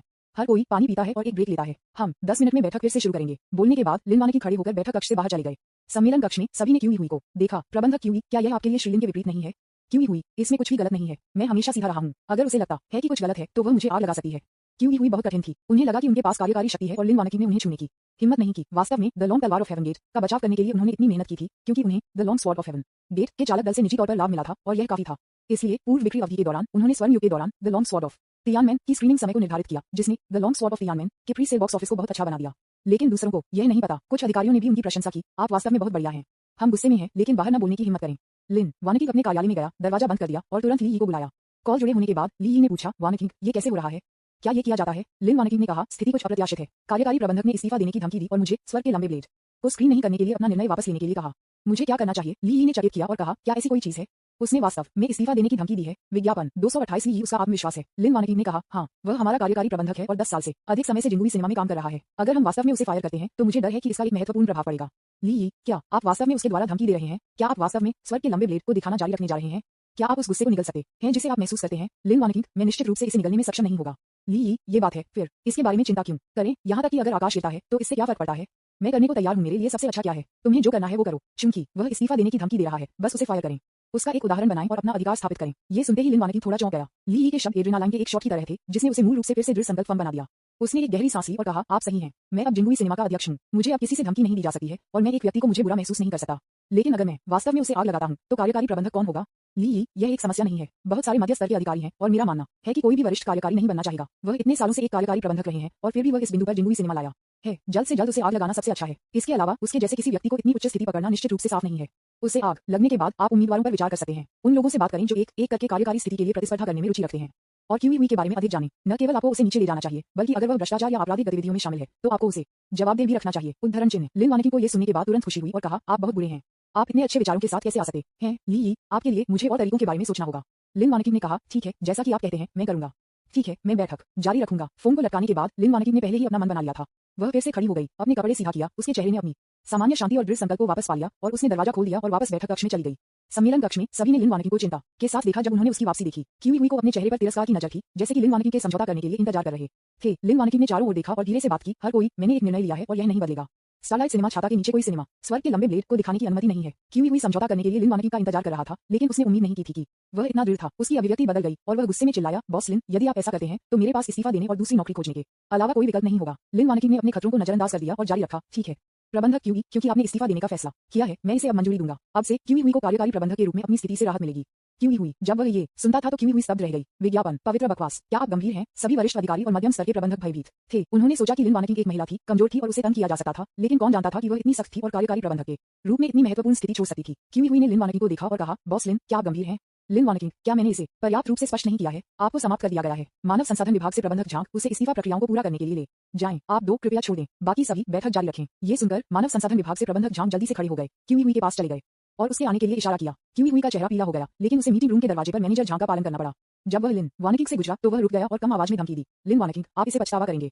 लिन वानकिंग ने उसे सिर्फ एक ठंडा रूप दिया और कहा, अलविदा। मैं अलविदा नहीं कहूंगा। कंपनी की सभी चीजों को वापस करने के लिए याद रखें। मुझे ये पता न करें कि आपके पास कुछ भी है जिसे आपको दूर नहीं लेना चाहिए था, अन्यथा कानून कोई दया नहीं दिखाएगा। ये सुनकर क्यूई हुई इतनी गुस्से में थी कि वह सब खत्म हो रहा था, लेकिन वह केवल इसे सहन कर सकता था और मैनेजर झांक को मीटिंग रूम से बाहर कर सकता था। अर्थव्यवस्था अब मंदी में है। स्टारलाइट सिनेमा में उनके पास 1 मिलियन का वार्षिक वेतन था, लेकिन उन्हें पलक झपकते ही निकाल दिया गया। उसे आगे क्या करना चाहिए? वास्तव में क्यूई हुई को the long sword of Tiananmen के निदेशक लियू जेंकी से 5 मिलियन प्राप्त हुए। अब जब फिल्म जिंगुई सिनेमाघरों में नहीं दिखाई जा रही है, तो उनके पास निर्देशक लियू को समझाने का कोई तरीका नहीं है। हमें निर्देशक लियू को ढूंढना चाहिए। यह महिला लिन वानकिंग पागल है, क्यूई हुई ने खुद को सोचा। अन्योर सम्मेलन कक्ष में सभी वरिष्ठ अधिकारियों और मध्यम स्तर के प्रबंधकों को लिन वानकिंग के प्रभुत्व से भयभीत किया गया था। वे सभी सीधा बैठे और लिन वानकिंग की व्यवस्थाओं को सुना। लिन वानकिंग ने सभी को देखा और पूछा, क्या किसी और की एक अलग राय है? सभी ने एक समान में कहा, नहीं, हम सभी जनरल लिन के फैसले का समर्थन करते हैं। लिन वानकिंग ने कहा, उत्कृष्ट। विपणन विभाग को तुरंत कार्रवाई करनी चाहिए और एक विस्तृत प्रचार योजना विकसित करनी चाहिए। संचालन विभाग को यह सुनिश्चित करना चाहिए कि प्रत्येक स्क्रीनिंग दर्शकों को सर्वोत्तम संभव देखने के अनुभव के साथ प्रदान करती है। सभी ने सिर हिलाया। हालांकि संचालन विभाग के निदेशक ने पूछा, श्री लिन, 10 मिलियन मूवी टिकटों के बारे में क्या पूर्वगामी थे? हमें निश्चित रूप से उन्हें कुछ मुआवजा देना होगा। विज्ञापन, लिन वानकिंग के पास अभी भी उसके कार्ड पर 2 बिलियन है, इसलिए ये 10 मिलियन सिर्फ एक छोटी राशि है। उसने कहा, प्री सेल मूवी टिकटों के लिए सभी को खरीद मूल्य पर 3 गुना वापस कर दिया जाएगा और 5 लोगों के लिए 3 पारिवारिक स्क्रीनिंग के साथ मुआवजा दिया जाएगा। लिन वानकिंग के शब्दों ने सभी को डरा दिया। बॉस लिन, यह उन्हें 18 गुना मुआवजे देने के बराबर है। क्या ये बहुत ज्यादा नहीं है? यह सही है। अगर हम ऐसा करते हैं तो हमें प्रत्येक 10 मिलियन के लिए 180 मिलियन का भुगतान करना होगा जो हमने खर्च किया है। यह एक बहुत बड़ा नुकसान है। लिन वानकिंग ने कहा, यह नहीं है कि यह कैसे काम करता है। सतह पर ऐसा लगता है कि हम 180 मिलियन खोने जा रहे हैं, लेकिन क्या आपने कभी सोचा है कि वे कितने लोगों को थिएटर में लाएंगे? हम क्लासिक फिल्में दिखा रहे हैं, हमें दिखाने के लिए दर्शकों की आवश्यकता नहीं है। हर कोई अचानक समझ गया और लिन वानकिंग को एक अंगूठा दिया। बॉस लिन, यह एक शानदार कदम है। हाँ, मैंने इस बारे में कभी नहीं सोचा था। यह न केवल उन दर्शकों को खुश करेगा जो अपने टिकट वापस करना चाहते हैं, बल्कि हमारे थिएटर में फिल्म निर्माताओं की संख्या भी बढ़ाते हैं। ये बिल्कुल आश्चर्यजनक है। श्री लिन की विधि वास्तव में अद्भुत है। वास्तव में लिन वानकिंग ने ली के समर्थन के कारण यह निर्णय लेने की हिम्मत की। पैसे के बिना ली ने उसे स्थानांतरित कर दिया। उसे ऐसा करने की हिम्मत कभी नहीं होती। निश्चित रूप से इस क्षण में लिन वानकिंग ने धीरे धीरे समझा कि ली ने क्या कहा कि पैसे से हल करने वाली किसी भी समस्या में कोई समस्या नहीं है। वैसे कार्यकारी प्रबंधक की स्थिति अब खाली है। जो लोग इस पद के लिए आवेदन करने में रुचि रखते हैं, उन्हें इस बैठक के बाद एक साक्षात्कार के लिए मेरे कार्यालय में आना चाहिए। मैं व्यापक विचार के बाद अंतिम निर्णय लूंगा। चलो बैठक को स्थगित करते हैं, लिन वानकिंग ने कहा। बैठक के बाद लिन वानकिंग के कार्यालय के बाहर एक लाइन जल्दी से बनाई गई। वे सभी मध्यम स्तर के प्रबंधक थे जो कार्यकारी प्रबंधक की स्थिति में रुचि रखते थे। वे सभी घबराए हुए और उम्मीद कर रहे थे। आखिरकार यह उनके करियर को अगले स्तर तक ले जाने का एक शानदार अवसर था। क्यूई हुई, जो अभी पैक कर चुका था और छोड़ने वाला था, इतना क्रोधित था जब उसने इस दृश्य को देखा कि उसे लगभग एक सेरेब्रल हेमोरेज था। आह, मैं बहुत गुस्से में हूँ। लिन वानकिंग, तुम भी आराम कर, मैं तुम्हें भुगतान करने जा रहा हूँ। क्यूई हुई ने अपनी चीजों को दांतों के साथ पैक किया और जिंगुई सिनेमा कार्यालय की इमारत से बाहर निकाल दिया गया। विज्ञापन, अध्याय 229। क्या मैं आ सकता हूँ? क्यूई हुई ने जिंगुई सिनेमा छोड़ने के बाद उन्होंने तुरंत the long sword of Tiananmen के निदेशक लियू जेंकी से संपर्क किया। लियू जेंकी देश में एक प्रसिद्ध निर्देशक है, उनके पास एक रास्ता होना चाहिए। जब कॉल जुड़ा हुआ था तो क्यूई हुई का लहजा गुस्से और असहायता से भर गया था। निर्देशक लियू, मुझे यहाँ एक समस्या है। जिंगुई सिनेमा ने स्वर के गेट के लंबे ब्लेड को दिखाने का फैसला नहीं किया है। ये सुनकर लियू जेंकी का लहजा अचानक ठंडा हो गया। आपने क्या कहा? अब इसे नहीं दिखा रहा है। आपने मुझसे 5 मिलियन लिया। क्यूई हुई ने कहा, निर्देशक लियू, मुझे इस तरह से चीजों की उम्मीद नहीं थी। क्या आप कृपया 5 मिलियन को वापस कर सकते हैं? मुझे बहुत खेद है। रिफंड आप चाहते हैं? लियू जेंकी गर्जना। 5 मिलियन एक छोटा मामला है। कुंजी यह है कि the long blade of haven के लिए पदोन्नति और विपणन शुरू हो चुका है। अब जब जिंगुई सिनेमा इसे नहीं दिखाएगा तो हम राष्ट्रीय बाजार का एक 5वां हिस्सा खो देंगे। क्या आप मेरे नुकसान की भरपाई कर सकते हैं? मैं आपको बता रहा हूँ क्यूई हुई, यह मामला खत्म नहीं हुआ है। यदि आप मुझे इसे जारी नहीं करते हैं तो आप जेल जाने की उम्मीद कर सकते हैं। क्यूई हुई इतनी भयभीत थी कि उन्होंने जल्दी से समझाया, निर्देशक लियू, आप बहुत शानदार हैं। इसके अलावा मेरे पास है इस मामले में नहीं। जिंगुई सिनेमा ने पहले ही बॉक्स ऑफिस पर 10 मिलियन युआन को पहले ही बेचा था। कौन जानता था कि एक बी तारांकन सीएच सब कुछ दिखाएगा और बर्बाद करेगा। मैं भी अब निकाल दिया हूँ। क्या चल रहा है? क्या बी तारांकन सीएच आपको क्यों निकाल दिया गया? लियू जेंकी को अभी तक पता नहीं था कि लिन वानकिंग, जो उनके द्वारा दबा दिया गया था और उन्हें फंसाया गया था, जिंगुई सिनेमा के अध्यक्ष बने। क्यूई हुई ने कहा, निर्देशक लियू, यहाँ क्या हुआ? सब कुछ योजना के अनुसार चल रहा था और प्री सेल बॉक्स ऑफिस का राजस्व उन लाखों पहुंच गया था जिनकी हमें उम्मीद थी। लेकिन फिर जिंगुई सिनेमा दिवालिया हो गया और उसे नीलाम कर दिया गया। नए राष्ट्रपति लिन वानकिंग ने अचानक हस्तक्षेप किया। उसने the long blade of haven की रिहाई का दृढ़ता से विरोध किया और यहाँ तक कि मुझे कार्यकारी प्रबंधक के रूप में निकाल दिया। उद्धरण चिन्ह। ये सुनकर लियू जेंकी ने भड़काया, लिन वानकिंग? कौन सा लिन वानकिंग? वह पहले से छोटी अभिनेत्री है। हाँ, उसने पहले 2 टीवी श्रृंखलाओं में अभिनय किया है, द हॉट इयर्स और हिच डे स्मिथ, साथ ही फिल्म डेजर्ट रोज भी। वह बहुत साधन संपन्न और कठिन लगती है। मैंने अपनी पूरी कोशिश की। जब उसने कहा कि वह तियानमेन के लंबे चाकू की अनुमति नहीं देगी तो मैंने इस्तीफा देने की धमकी दी। कौन जानता था कि उसने वास्तव में मुझे निकाल दिया है। मैं 10 साल से अधिक समय तक जिंगुई सिनेमा का कार्यकारी रहा हूँ और उसने मुझे इस तरह से निकाल दिया। ये बी तारांकन सीएच। क्यूई हुई उदास थी। फोन के दूसरे छोर पर लियू जेंकी के हाथ फोन करते ही हिल रहे थे। हैरान लियू जेंकी पूरी तरह से स्तब्ध था। आपने कहा कि बी तारांकन सीएच लिन वानकिंग आपके जिंगुई सिनेमा के अध्यक्ष हैं? क्यूई हुई, हाँ। निर्देशक लियू, आप जानते हैं कि अर्थव्यवस्था अभी खराब है और नौकरियों को ढूंढना मुश्किल है। क्या आप मेरे लिए बेहतर नौकरी पा सकते हैं? लियू जेंकी का उन्हें नौकरी से परिचित कराने का कोई इरादा नहीं था। करीब के कई सेकंड के बाद वह आखिरकार अपने सदमे से जाग गया और पूछा, आपका जिंगुई सिनेमा देश में सर्वश्रेष्ठ में से एक है। लिन वानकिंग को अभी भी बहुत पैसा देना चाहिए। वह आपकी राष्ट्रपति कैसे बन गई? विज्ञापन। क्यूई हुई, बॉस वुल्फ। मैंने सुना है कि बॉस वुल्फ ने 10 बिलियन की नीलामी में जिंगुई सिनेमा के शेयरों का 100% खरीदा और फिर उस बी तारांकन सीएच ने बॉस वुल्फ को बहकाया, इसलिए बॉस वुल्फ ने कंपनी को उसे दिया। लियू जेंकी फिर से हैरान था। ओह नहीं, 10 बिलियन बस इस तरह लिन वानकिंग को दिया? श्री वुल्फ आपके बारे में बात कर रहे हैं? क्या वह अमीर मिस्टर वुल्फ है जो हाल ही में ऑनलाइन बहुत लोकप्रिय रहा है और अक्सर महिला एंकरों को उपहार देता है? लियू जेंकी ने पूछा। क्यों ही हुई? हाँ, मिस्टर वुल्फ हमेशा सुंदर महिलाओं के साथ छेड़खानी कर रहे हैं। ये भी तारांकन चलन वानगी सिर्फ एक मछली है जो मिस्टर वुल्फ रखती है। आप क्यों दिखा रहे हैं? इसके बारे में क्या बहुत अच्छा है? लियू जेनकी गुस्से में था। मैं देख रहा हूँ। मुझे लगा कि वह बहुत मासूम थी, लेकिन वह वास्तव में एक भी तारांकन सीएच है। गुप्त रूप से बॉस वुल्फ को छेड़खानी कर रही है। लियू जेनकी हैरान था और उसके दिल में एक नामी गुस्सा बढ़ गया। वह और लिन वानगी के टूटने का कारण यह नहीं था कि इंटरनेट पर अफवाहों ने कहा कि लिन वानगी की एक मालकिन थी और उसने अन्य लोगों के परिवारों को नष्ट कर दिया था, कि उसके पास अभिनय कौशल खराब था और वह बहुत सारे स्टंटिंग का इस्तेमाल करती थी, कि वह एक बड़ा शॉट था और सेट पर निर्देशक को हराया था आदि। ये सभी का मतलब है कि वह उसे बदनामी करे। मौलिक कारण यह है कि लियू जेनकी किम यूजी के पीछे बड़े बॉस वा समूह चांफा समूह के अध्यक्ष के एकमात्र बेटे किम यूजी लिन वानगी में रुचि रखते हैं और उन्हें जीतना चाहते हैं। लियू जेनकी एक निदेशक हैं जिन्हें हर जगह निवेश को आकर्षित करना है। बाद में किम यूजी ने उसे काम करने के लिए भर्ती करने के लिए पैसे का उपयोग किया। सतह पर वह एक निर्देशक है, लेकिन चुपके से किम यूजी को चुनिंदा कॉन्सुबाइन में मदद करता है। सभी खूबसूरत अभिनेत्रियां जो अपने हाथों के नीचे प्रसिद्ध हो जाती हैं, उन्हें पर्दे के पीछे के मालिक किम यूजी द्वारा यौन उत्पीड़न किया गया है, एक से अधिक बार। उन्होंने हमेशा इस ट्रिक का इस्तेमाल महिला सितारों के साथ सफलतापूर्वक सोने के लिए किया था, लेकिन जब वह इस बार लिन वानगी से मिले तो उसने उसकी बात करने से इनकार कर दिया, जिसके कारण उनका ब्रेकअप और दमन हुआ। इसलिए लिन वानगी भी इस मामले को लेकर बहुत गुस्सा था। उसने किसी को उकसाया नहीं, लेकिन अंत में उसे नुकसान पहुंचाया गया और उसने उस ब्रांड का बकाया जो उसने मुआवजे में 1 बिलियन का समर्थन किया, अगर वह ली से नहीं मिली तो वह अब तक पूरी तरह से कुचल गई होगी। लियू जेनकी ने कभी भी यह उम्मीद नहीं की थी कि जिस छोटे अभिनेता ने सोचा था कि उसे सिर्फ एक उंगली से दबा दिया जा सकता है, वास्तव में एक बहु अरब डॉलर के उद्यम समूह का अध्यक्ष बन जाएगा। प्रमुख मुद्दा यह है कि स्टारलाइट सिनेमाघरों के अध्यक्ष अब बस हैं, उनकी नई फिल्में नहीं दिखा रही हैं। मुझे क्या करना चाहिए? HMPH ये भी तारांकन CH। मैंने वास्तव में उसे कम करके आंका। लियू जेनकी ने अपने दांतों को पीसते हुए कहा। विज्ञापन क्यूई हुई ने फोन के दूसरे छोर पर सावधानी से पूछा। निर्देशक लियू, अब हमें क्या करना चाहिए? मेरे पास अब जिंगुई सिनेमा पर निर्णय लेने की शक्ति नहीं है। लियू जेनकी ने ठंड से कहा और शातिर तरीके से कहा, क्या वह सोचती है कि वह वापस बैठ सकती है और आराम कर सकती है क्योंकि वह जिंगुई की CEO है? अगर वह नकारात्मक समाचार बनाती है तो उसका जिंगुई सिनेमा नष्ट हो जाएगा। ये सुनकर क्यूई हुई खुश थी और कहा, निर्देशक लियू कमाल का है। तो हमें क्या करना चाहिए? लियू जेनकी, क्या आप बदला लेना चाहते हैं? क्यूई हुई, बेशक। लियू जेनकी, बहुत अच्छा। मैं किसी को कुछ जानकारी तैयार करने के लिए पाऊंगा और फिर मैं इसे आपके माध्यम से ऑनलाइन पोस्ट करूंगा। लिन वानगी, बस जिंगुई सिनेमा के लिए दिवालिया होने के लिए प्रतीक्षा करें। क्यों हुई? यह क्या विशिष्ट जानकारी है? लियू जेनकी, आपको पता चल जाएगा कि समय कब आता है। लियू जेनकी अपने पुराने ट्रिक्स को दोहराना चाहता था, जिससे लिन वानगी के बारे में गपशप पैदा हो गया और साथ ही साथ जिंगुई सिनेमा को बदनाम कर दिया। हालांकि क्यूई हुई थोड़ी घबराई हुई थी, वह बिना किसी हिचकिचाहट के सहमत हो गया जब उसने लिन वानगी पर बदला लेने के बारे में सोचा। निर्देशक लियू, चिंता मत करो, मैं निश्चित रूप से इसे पूरा करूंगा। फोन को लटकाने के बाद लियू जेनकी ने तुरंत कार्रवाई की। उन्होंने कई पपराजी से संपर्क किया जो आमतौर पर अफवाहें बनाने और फैलाने के लिए जिम्मेदार थे और उन्हें लिन वानगी के बारे में झूठी जानकारी एकत्र करने और गढ़ने के लिए कहा। उसी समय उन्होंने महत्वपूर्ण क्षण में लिन वानगी को एक घातक झटका देने के लिए कुछ तथाकथित साक्ष्य भी तैयार किया। इस समय लिन वानगी जिंगुई सिनेमा के विभिन्न मामलों से निपटने में व्यस्त थे। हालांकि वह राष्ट्रपति बनी, फिर भी उन्हें कई कठिनाइयों और चुनौतियों का सामना करना पड़ा। इसके अलावा 1 दर्जन से अधिक मध्यम स्तर के कैडर हैं जो कार्यकारी प्रबंधक बनना चाहते हैं और लिन वानगी को उनकी स्थिति को समझने के लिए एक-एक करके उनसे बात करने की आवश्यकता है। बस एक व्यक्ति से बात करने के बाद एक और दरवाजे पर आता है। बॉस लिन, क्या आप अंदर आ सकते हैं? लिन वानगी, कृपया अंदर आओ। मध्य स्तर के अधिकारी ने धन्यवाद में सिर हिलाया, अंदर चला गया और कार्यालय का दरवाजा बंद कर दिया। विज्ञापन अध्याय 230 ने एक शर्त बनाई। मध्य स्तरीय प्रबंधक जो आया था उसका नाम झाओ यांग था। वह जिंगुई सिनेमा के ऑडिट विभाग के प्रमुखों में से एक थे और कार्यकारी प्रबंधक के पद के लिए लोकप्रिय उम्मीदवारों में से एक थे। लिन वानगी ने पहले ही 5 मध्यम स्तर के कैडरों से बात की थी, लेकिन उनमें से किसी ने भी दरवाजा बंद नहीं किया। झाओ यांग ने प्रवेश करने के बाद दरवाजा बंद कर दिया। लिन वानगी ने कहा, आप दरवाजा क्यों बंद कर रहे हैं? इसे खोलें। झाओ यांग, बॉस लिन, मेरे पास रिपोर्ट करने के लिए कुछ महत्वपूर्ण है। ये बुरा होगा अगर कोई मुझे दरवाजा खुला छोड़ने के लिए सुनता है। लिन वानगी ने कहा, ओह, ये ठीक है। क्या आप मुझे विशेष रूप से बता सकते हैं कि यह क्या है? झाओ यांग ने लिन वानगी के डेस्क पर बैठ गया। वह थोड़ा आगे झुक गया और फुसफुसाया, बॉस लिन, ऑडिट के दौरान हमने पाया कि क्यूई हुई ने सार्वजनिक धनराशि को गलत तरीके से गलत बताया था। इसके अलावा राशि छोटी नहीं थी, 100 मिलियन से अधिक होने का अनुमान है। ये सुनकर लिन वानगी ने कहा, ओह, ऐसी कोई बात है? क्या आपको यकीन है? झाओ यांग ने सिर हिलाया, उसकी अभिव्यक्ति गंभीर। बॉस लिन, हमारे ऑडिट विभाग ने सब कुछ जांचा और सत्यापित किया है और सबूत अकाट्य है। क्यूई हुई ने कार्यकारी प्रबंधक के रूप में अपनी स्थिति का दुरुपयोग किया और स्टॉक निवेश और लग्जरी सामानों की खरीद सहित व्यक्तिगत उपयोग के लिए बार सार्वजनिक धनराशि को दुरुपयोग किया। उद्धरण चिन्ह। ये सुनते ही लिन वानगी ने सिर हिलाया। उसे उम्मीद नहीं थी कि क्यूई हुई ऐसी बोल्ड काम करेगी। सैकड़ों करोड़ों सार्वजनिक धन का दुरुपयोग छोटी राशि नहीं है। यदि यह मामला वास्तव में उजागर हो जाता है तो यह न केवल क्यूई हुई के लिए एक विनाशकारी झटका होगा, बल्कि जिंगुई सिनेमा की प्रतिष्ठा पर भी भारी प्रभाव पड़ेगा। झाओ यांग, आपने इसे बहुत अच्छी तरह से संभाला। लिन वानगी ने सिर हिलाया। सबसे पहले प्रासंगिक साक्ष्य और सामग्रियों को व्यवस्थित करें और फिर उन्हें आगे की जांच और सत्यापन के लिए कानूनी विभाग को सौंप दें। झाओ यांग ने समझौते में सिर हिलाया। श्री लिन, चिंता मत करो, मैं आपके निर्देशों का पालन करूंगा। झाओ यांग के बाद लिन वानगी ने कई अन्य लोगों को डेट किया। ली यी नीचे की ओर थोड़ा ऊब रहा था, इसलिए उसने लिन वानगी को एक संदेश भेजा। कितना समय लगेगा?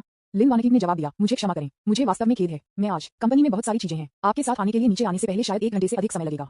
आप कैसे आते हैं? यह आपकी कंपनी है और आप पहले यहाँ नहीं हैं। उद्धरण चिन्ह। ली यी ने भी ऐसा सोचा। उन्होंने एक कंपनी खरीदने के लिए 10 बिलियन खर्च किए थे, लेकिन उन्होंने कभी भी इसमें प्रवेश भी नहीं किया था। ठीक है, फिर आप किस कार्यालय में हैं? मैं आपके पास आऊंगा। लिन वानगी ने कमरे का नंबर ली यी को भेजा। कमरे की संख्या प्राप्त करने के बाद ली यी उठकर इमारत में चले गए। कौन जानता था कि उसे दरवाजे पर 2 सुरक्षा गार्डों द्वारा रोका जाएगा।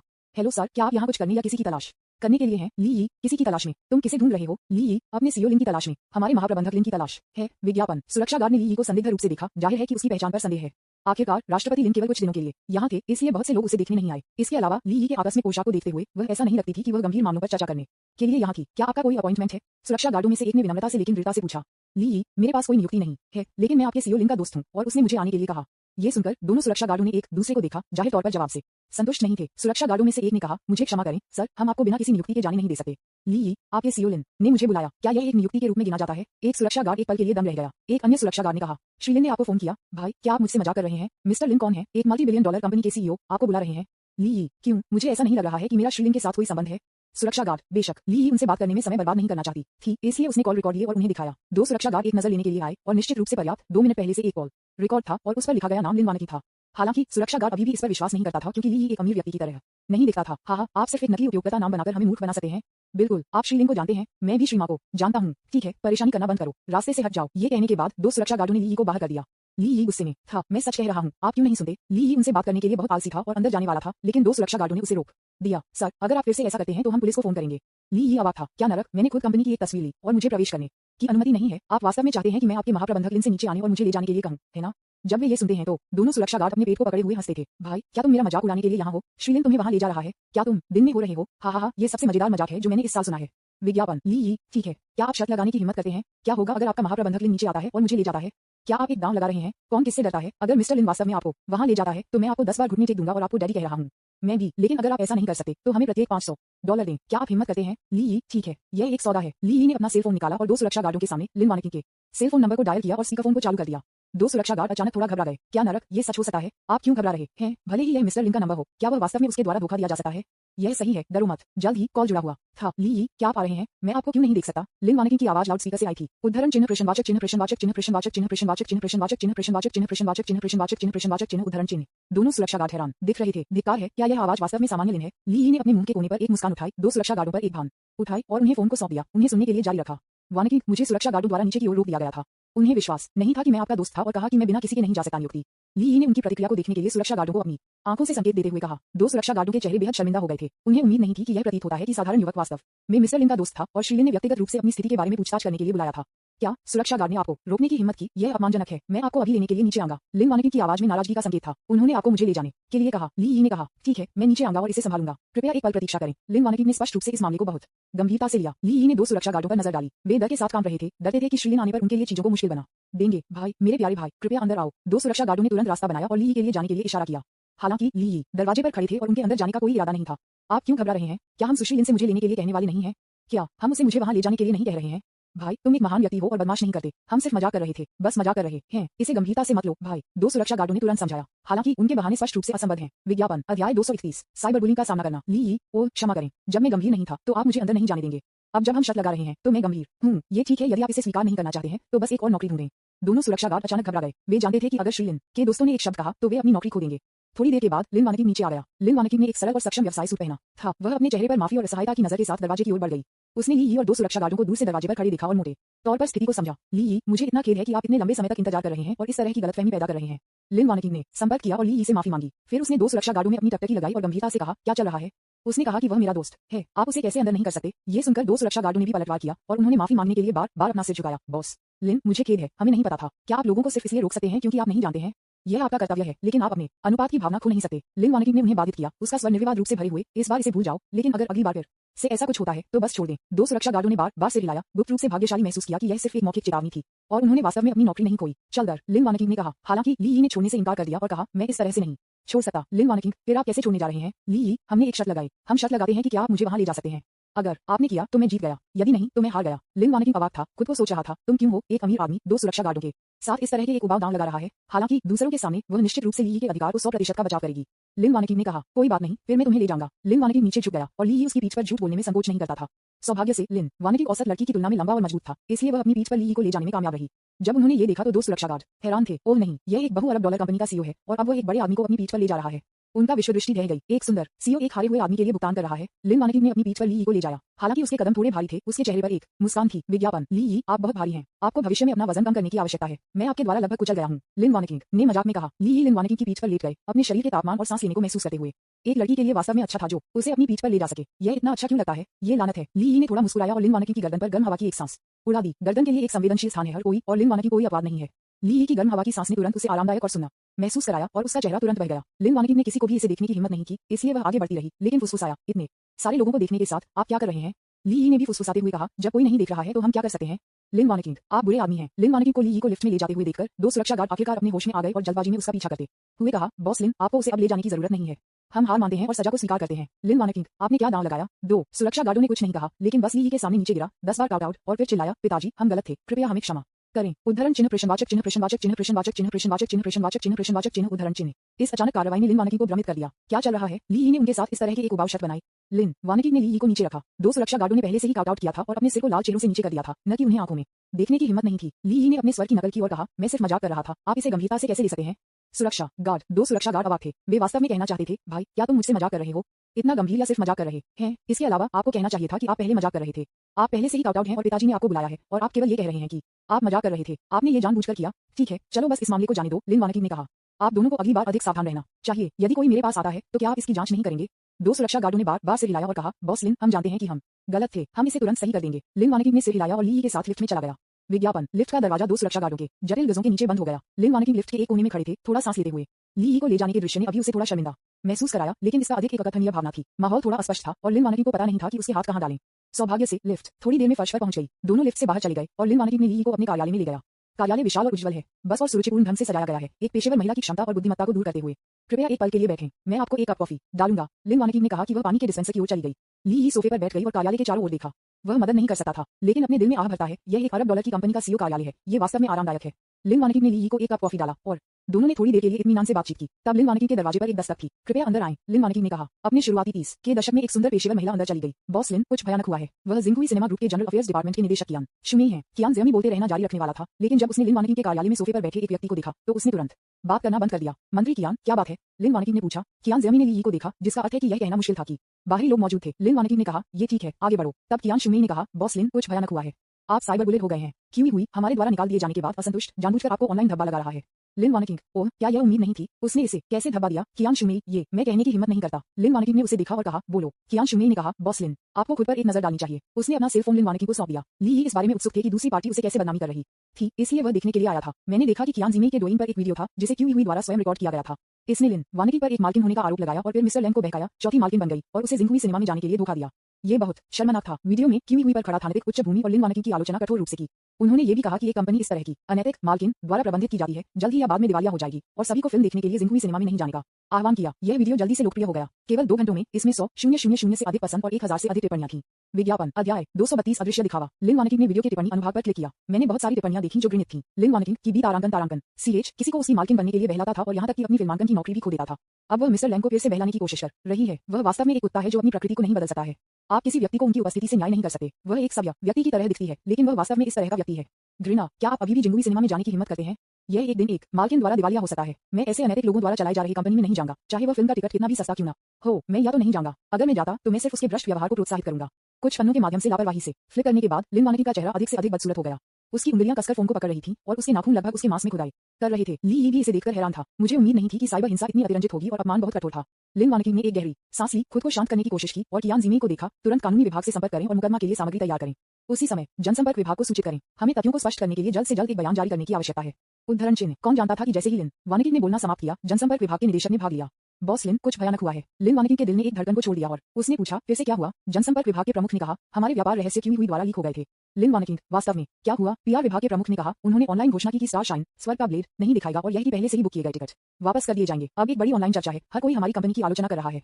हमें क्या करना चाहिए? जनसंपर्क विभाग के प्रमुख ने टिकटॉक और कई समाचार ऐप खोले और पाया कि उन्होंने जो कहा वह उन पर खोजा जा सकता है और टिप्पणी अनुभाग में विस्फोट हो गया। आप उन टिकटों को वापस करना चाहते हैं जो आपने पहले से ही जिंगुई सिनेमा में बुक किए हैं?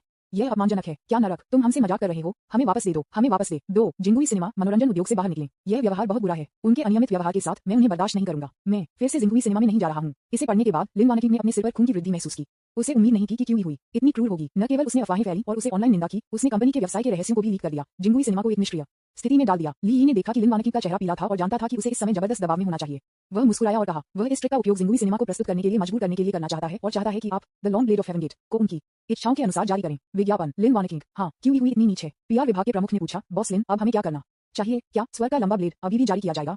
जनरल अफेयर्स डिपार्टमेंट के निदेशक कियान ज़िमी ने कहा, आप हमें इस तरह से फिल्म जारी करने के लिए मजबूर कर रहे हैं। मैं इसे नहीं निकल सकता। मिस्टर लिन, हम बस इस तरह से नहीं दे सकते। लिन वानिकी ने ली को देखा और पूछा, ली, आपको क्या लगता है? ली, हर कोई लाभ से प्रेरित है। ऑनलाइन टिप्पणियों को गंभीरता से न लें। वे संभवतः स्थिति में हेरफेर करने के लिए ट्रोल का भुगतान कर रहे हैं। वास्तविक उपयोगकर्ताओं के लिए यदि आप उन्हें पर्याप्त प्रोत्साहन देते हैं तो वे निश्चित रूप से आएंगे।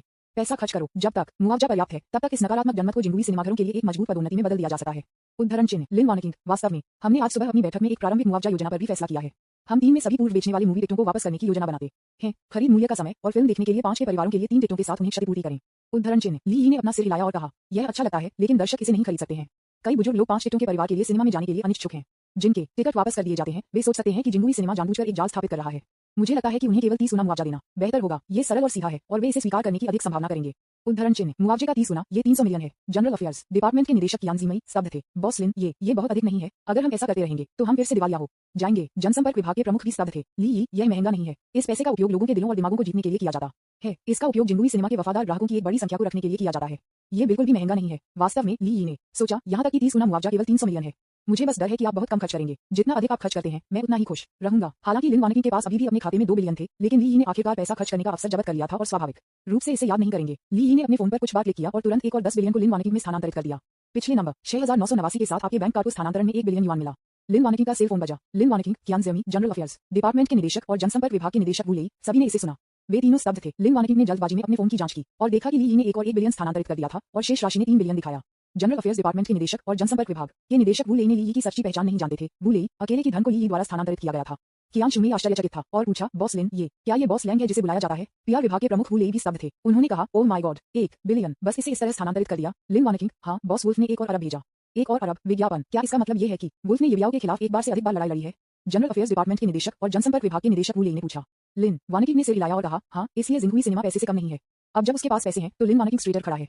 जनरल अफेयर्स डिपार्टमेंट के निदेशक कियान जिमई ने कहा, बॉस लिन, अब जब हमारे पास बॉस लैंग का समर्थन है तो जिंगुई सिनेमा के लिए यह मुश्किल होगा कि वह नहीं लेना चाहिए। वू लेई, जनसंपर्क के निदेशक, हाँ, श्री वुल्फ बहुत सुंदर और भयानक है। मैं वास्तव में उनसे मिलना चाहता हूँ। कियान शुमी, हाँ, मैं भी श्री वुल्फ की शैली देखना चाहता हूँ। लिन वानकिन ने ली को देखा और कहा, देखो, क्या यह मालिक भेड़िया नहीं है? कियान शुमी और वू लेई ने ली को देखा और स्तब्ध थे। क्या वह बॉस वुल्फ है? ओह नहीं, इतना छोटा, अभी भी बहुत सुंदर। दोनों ने अविश्वास में ली को देखा। बॉस लिन, क्या आप मुझसे मजाक कर रहे हैं? क्या वह बॉस वुल्फ हो सकता है? लिन वानकिन, क्या आपने नहीं देखा कि उसका मोबाइल ट्रांसफर पेज अभी भी है? उन दोनों ने देखा और देखा कि 1 बिलियन के सफल हस्तांतरण को दिखाने वाला पृष्ठ अभी तक बंद नहीं किया गया था। कियान शुमी और वू लेई ने अपनी आंखें चौड़ी कर दी और फिर से आश्चर्यजनक स्थानांतरण रिकॉर्ड की पुष्टि की। उन्हें अब ली की पहचान के बारे में कोई संदेह नहीं था। उन्होंने कभी नहीं सोचा था कि यह युवा और सुंदर आदमी वास्तव में पौराणिक भेड़िया मालिक था, टाइकून जो व्यापार की दुनिया में शक्तिशाली और उदार था। श्री लैंग, यह आपसे मिलने के लिए एक सम्मान है। आप बहुत कम महत्वपूर्ण हैं। कियान शुमी प्रतिक्रिया करने वाले पहले व्यक्ति थे। उनका स्वर प्रशंसा और आश्चर्य से भरा था। इससे पहले उसने ली को एक साधारण व्यक्ति के रूप में माना, लेकिन अब जब वह जानती थी कि वह बॉस वुल्फ है तो कियान जिमई ने ली के प्रति विस्मय दिखाना शुरू कर दिया और उसके आंदोलनों में बहुत अधिक संयमित हो गया। वू लेई ने भी जल्दी से सहमति व्यक्त की। हाँ श्री लैंग, मुझे उम्मीद नहीं थी कि आप इतने छोटे होंगे। यह आपसे मिलने के लिए एक सम्मान है। ली मुस्कुराया और कहा, एक कम प्रोफाइल रखें, एक कम प्रोफाइल रखें। ली ने खुद को सोचा, ओह, मुझे इसका मतलब नहीं था दिखाएं, लेकिन इस बार ऐसा लगता है कि मुझे ऐसा करने के लिए मजबूर किया गया था। हालांकि 2 लोगों के अविश्वसनीय अभिव्यक्तियों को देखते हुए यह इतना अच्छा क्यों लगता है? जैसा कि अपेक्षित था, अदृश्य दिखावा सबसे मजबूत विनाशकारी शक्ति है। एक पहचान के संपर्क ने दोनों मंत्रियों को पूर्ण पतन के बिंदु पर झटका दिया। विज्ञापन अध्याय 233 श्रृंखला प्रतिक्रिया। कियान शुमी ने ली पर कुछ नजरें चुरा ली और खुद को सोचा, मिस्टर वुल्फ के पास पैसे और कनेक्शन दोनों हैं। श्रीलिंग का उल्लेख नहीं करने के लिए, यहाँ तक कि मेरे जैसे शुरुआती 30 के दशक में एक युवा महिला का उनके लिए कोई प्रतिरोध नहीं है। हालांकि कियान जिमी ने अपनी भावनाओं को दबाने की पूरी कोशिश की, लेकिन फिर भी अप्राकृतिक लग रहा था। लिन वानकिन ने 2 लोगों के चौंकाने वाले भावों को देखा, विशेष रूप से कियान जिमी की अभिव्यक्ति, जो एक महिला भी थी। वह अब बहुत खुश महसूस कर रही थी, जिसका मतलब था कि उसे सही व्यक्ति मिला था। ली के प्रति लिन वानकिन की अनुकूलता फिर से बढ़ गई। कब्जा लक्ष्य लिन वानकिन, अनुकूलता जोड़ 1, वर्तमान अनुकूलता 92 अंक। जब उन्होंने सिस्टम को शीघ्र ध्वनि सुनी तो ली बहुत खुश थे। पैसा बर्बाद नहीं किया गया था और जब उन्हें कैशबैक मिला तो उन्हें 500 मिलियन अतिरिक्त मिल सकते थे। लिन वानकिन ने अपने विचार एकत्र किए और जनसंपर्क विभाग के प्रमुख वू लेई को देखा। उन्होंने निर्देश दिया, हेडमास्टर वू, बॉस लैंग के सुझाव का पालन करें और 1 वर्ष के लिए 10 मुफ्त मूवी टिकटों के साथ खरीद मूल्य के 30 गुना रिफंड के लिए मुआवजा योजना को तुरंत समायोजित करें। हम ये सुनिश्चित करेंगे कि हर प्रभावित दर्शक सदस्य हमारी ईमानदारी को महसूस करें। उदाहरण चिन्ह, वू लेई हैरान था। श्रीलिन ने मुआवजा 10 गुना बढ़ा दिया है, लेकिन जब आप इसके बारे में सोचते हैं तो श्रीलिन को सिर्फ 1 बिलियन मिले, इसलिए ये राशि कुछ भी नहीं है। इसके अलावा सिनेमाघरों को हमेशा फिल्में दिखाते समय पैक नहीं किया जाता है। 1 साल के भीतर किसी भी फिल्म को देखने के लिए 10 मुफ्त टिकट एक अतिरिक्त 100 मिलियन युआन खर्च करते हैं, लेकिन वास्तव में सीटें वैसे भी खाली हैं और दर्शकों की संख्या में वृद्धि से जिंगुई सिनेमा की लागत में वृद्धि नहीं होगी। तो ये मूवी टिकट शून्य लागत के बराबर है। लिन वानकिन ने कुछ स्पष्टीकरण दिया। ली ने लिन वानकिन को देखा। उसे उम्मीद नहीं थी कि वह वास्तव में कुछ व्यवसाय कौशल था। वू लेई ने ये सुनने के बाद जल्दी से सिर हिलाया और कहा, हाँ श्रीलिन, मैं इसे तुरंत व्यवस्थित करूंगा। मुआवजे का ये स्तर निश्चित रूप से हमारी प्रतिष्ठा को बहाल करेगा और अधिक दर्शकों को हमारे वफादार ग्राहक बनने के लिए आकर्षित करेगा। जनरल अफेयर्स डिपार्टमेंट के निदेशक कियान जिमई ने ये भी गूंज लिया, हाँ राष्ट्रपति लिन, ये कदम शानदार है। राष्ट्रपति लैंग वास्तव में हमारे भाग्यशाली स्टार हैं। उनके समर्थन के साथ जिंगुई सिनेमा का भविष्य असीम है। लिन वानकिन ने ली को एक मुस्कान के साथ देखा और कहा, ली, धन्यवाद, आप हमेशा मुझे महत्वपूर्ण क्षणों में सबसे अच्छी सलाह देते हैं। ली वानकिन, आपका स्वागत है। चलो पहले एक बयान जारी करते हैं, फिर हम पूर्व बिक्री टिकटों को वापस कर सकते हैं। विज्ञापन। एक प्रतिवाद पर सहमत होने के बाद सभी ने तुरंत कार्रवाई की। जनसंपर्क विभाग ने जल्दी से एक सरल और स्पष्ट बयान जारी किया, जिसमें सीधे कहा गया था कि देश भर के सभी star cinema the long sword of heaven gate नहीं दिखाएंगे। फिर प्री सेल टिकटों के लिए एक मुआवजा योजना की घोषणा की गई, जिसमें 1 वर्ष के भीतर किसी भी फिल्म के लिए मुआवजे के और 10 टिकटों की 30 बार टिकट की पेशकश की गई। अंत में मैं स्टार सिनेमा के उनके समर्थन के लिए सभी को धन्यवाद देना चाहूंगा। प्रमुख मीडिया प्लेटफॉर्मों के माध्यम से घोषणा को व्यापक रूप से प्रसारित किया गया था। ये खबर एक धमाकेदार की तरह थी, जिससे तुरंत इंटरनेट पर हंगामा हो गया। मूल रूप से जिंगुई सिनेमा के बारे में शिकायतों से भरे नेटिजन्स ने इस तरह के उदार मुआवजे को देखने के बाद अपने दृष्टिकोण को बदल दिया। जिंगुई सिनेमा की ईमानदारी और शानदारता की प्रशंसा करते हुए कई लोगों ने इस संदेश को आगे बढ़ाना शुरू कर दिया। जिंगुई अद्भुत है, जिंगुई भयानक है। मैंने 50 युआन के लिए 2 मूवी टिकट खरीदे और अब मुझे मुआवजे में 1500 युआन और 10 मूवी टिकट मिल सकते हैं। यह इसके लायक है। मुझे केवल अफसोस है कि मैंने पर्याप्त नहीं खरीदा। वाह, जिंगुई सिनेमा का कदम अविश्वसनीय है। 30 बार धन वापसी, साथ ही किसी भी फिल्म के लिए 10 टिकट। मैं पूरी तरह से एक हत्या कर रहा हूँ। मैं कह रहा था कि मैं पहले जिंगुई सिनेमाघरों का बहिष्कार करूंगा, लेकिन अब ऐसा लगता है कि मैं गलत था। इस तरह मुआवजे से कौन लुभाता नहीं होगा। जिंगुई सिनेमा बहुत उदार है। तुलना में जो लोग अफवाहें फैलाते हैं और परेशानी को भड़काते हैं, वे बहुत महत्वहीन लगते हैं। जिंगुई का समर्थन करें, अच्छी फिल्मों का समर्थन करें। इतना बड़ा मुआवजा तुरंत नकारात्मक टिप्पणियों को ऑनलाइन उलट दिया। जिंगुई सिनेमा की प्रतिष्ठा इंटरनेट पर और भी प्रसिद्ध हो गई है। इस समय निर्देशक लियू जेंग की एक नए सुंदर अभिनेत्री का मार्गदर्शन कर रहे हैं, जो एक एस दृश्य का प्रदर्शन करने में कदम है। अचानक उसका सेल फोन बज गया। उन्होंने देखा कि यह क्यों हुई कॉलिंग और शाप दिया गया था। आप टकराए हुए आदमी यहाँ से बाहर निकलते हैं। चलो, मुझे आपको बताना जारी है। विज्ञापन लियू जेंग की अभिनेत्री के साथ गहन चर्चा करने के लिए तैयार था। हालांकि थोड़ी देर के बाद क्यूई हुई ने फिर से फोन किया, जिससे निर्देशक लियू को बहुत गुस्सा आ गया। जब उसने फोन का जवाब दिया तो क्यूई हुई बोलने के लिए इंतजार किए बिना उसने सीधे शाप दिया। क्यूई हुई, आप क्या कर रहे हैं? क्या आप नहीं जानते कि मैं फिल्मांकन में व्यस्त हूँ? क्यूई हुई ने फोन के दूसरे छोर पर उत्सुकता से कहा, निर्देशक लियू, कुछ बड़ा हुआ है। जिंगुई सिनेमा ने न केवल हमारे जनमत को उन्हें कुचलने नहीं दिया, बल्कि इसके बजाय एक सुपर उदार मुआवजा पैकेज की पेशकश करने के लिए स्थिति का लाभ उठाया। जब लियू जेंकी ने ये सुना तो उसने अपना कंपोजर खो दिया और तुरंत विलीन हो गया। क्या उन्होंने हमें मुआवजा कैसे दिया? 1 वर्ष के भीतर किसी भी फिल्म के लिए मुआवजा और 10 मूवी टिकट के 30 बार। ये 400 मिलियन है। क्यूई हुई ने कहा, 400 मिलियन? हा, क्या ये सही नहीं है? उन्हें हमारे जनमत के आक्रामक के कारण इतनी भरपूर क्षतिपूर्ति करने के लिए मजबूर किया गया होगा, है ना? लियू जेंकी को यह सुनकर बहुत खुशी हुई। क्यूई हुई, यह निश्चित रूप से मामला है। हालांकि जिंगुई सिनेमा की ऑनलाइन प्रतिष्ठा पूरी तरह से उलट हो गई है। हर कोई उनकी उदारता और ईमानदारी के लिए उनकी प्रशंसा कर रहा है और हर कोई यह भी कह रहा है कि वे जिंगुई सिनेमा के मरने वाले प्रशंसक हैं। ये सुनने के बाद लियू जेंकी फिर से गुस्से में था। उन लोगों का एक समूह जो केवल छोटे एहसान की परवाह करता है।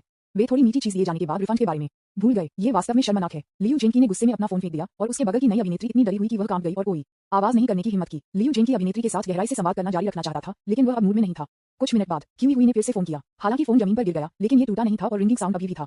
लियू जेंकी के पास फोन लेने के अलावा कोई विकल्प नहीं था और पूछा, क्या हुआ? क्यूई हुई, निर्देशक लियू, ये भयानक है। मैंने स्थिति की जांच करने के लिए अन्य सिनेमाघरों में निजी तौर पर दोस्तों से संपर्क करने के लिए जिंगुई सिनेमा में अपने प्रभाव का उपयोग किया।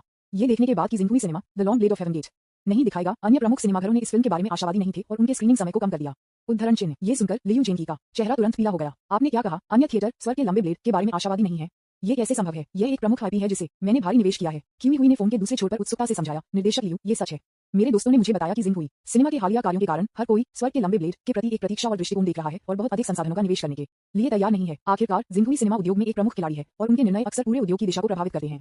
लियू जेंग इतना क्रोधित था कि उसने अपने दांत पीस लिए। यह जिंगुई सिनेमा वास्तव में बदनाम है। वे हमारी फिल्म का उपयोग करने की कोशिश कर रहे हैं ताकि आप खुद को प्रचारित कर सकें और अपनी लोकप्रियता बढ़ा सकें। ये शर्मनाक है। क्यूई हुई ने असहाय रूप से कहा, निर्देशक लियू, हमें अभी भी इस फिल्म को बचाने के लिए एक तरीका सोचना है। क्या होगा अगर सभी प्रमुख थिएटर इसे शेड्यूल नहीं करते हैं और दर्शक इसे नहीं देख सकते हैं, भले ही वे चाहें?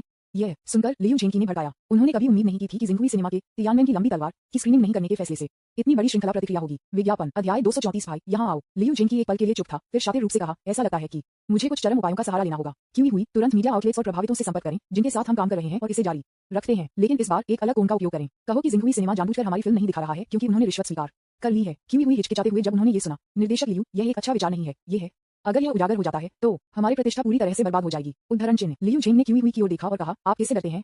जब तक हम तियानमेन लॉन्ग तलवार को लोकप्रिय बना सकते हैं, हम किसी भी तरह से उपयोग कर सकते हैं।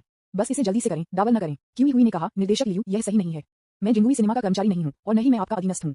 मैं ये बिना किसी अच्छे कारण के ऐसा कर रहा हूँ। क्यूई हुई का अर्थ बहुत स्पष्ट था। उन्होंने पहले ही कहा था कि वह चाहते थे कि लियू जेंकी उनके लिए एक बेहतर नौकरी की व्यवस्था करे। लियू जेंकी स्वाभाविक रूप से समझ गया था कि वह क्या कह रहा था और कहा, ठीक है, मैंने विचार किया है कि आपने क्या कहा है। अब आप सहायक निदेशक हैं, मैं आपको काम पर रख रहा हूँ। क्यूई हुई अचानक खड़ी हो गई और कहा, धन्यवाद निर्देशक लियू। वेतन के बारे में क्या? लियू जेंकी, चिंता मत करो, जब तक तियानमेन लॉन्गडाउ एक बड़ी हिट बन जाती है तब तक आप निश्चित रूप से इससे लाभान्वित होंगे। ठीक है, धन्यवाद निर्देशक लियू, मैं इसे तुरंत करूंगा। क्यूई हुई खुशी से सहमत हुई। बाद में दोपहर में बड़ी संख्या में पोस्ट ऑनलाइन दिखाई दिए, ये कहते हुए कि जिंगुई सिनेमा ने रिश्वत स्वीकार कर ली थी और जानबूझकर the long sword of heaven gate जारी नहीं किया था। इस घटना के बारे में बात करते हुए क्यूई हुई द्वारा खुद को शूट किया गया एक वीडियो भी है। ये देखने के बाद लिन वानकिंग इतनी गुस्से में थी कि वह बोलना नहीं चाहती थी। वह काम से दूर होने के बाद ली के साथ समय बिताने की योजना बना रही थी, लेकिन फिर ऐसा हुआ। लिन वानकिंग ने ली को माफी मांगी और कहा, मुझे क्या करना चाहिए?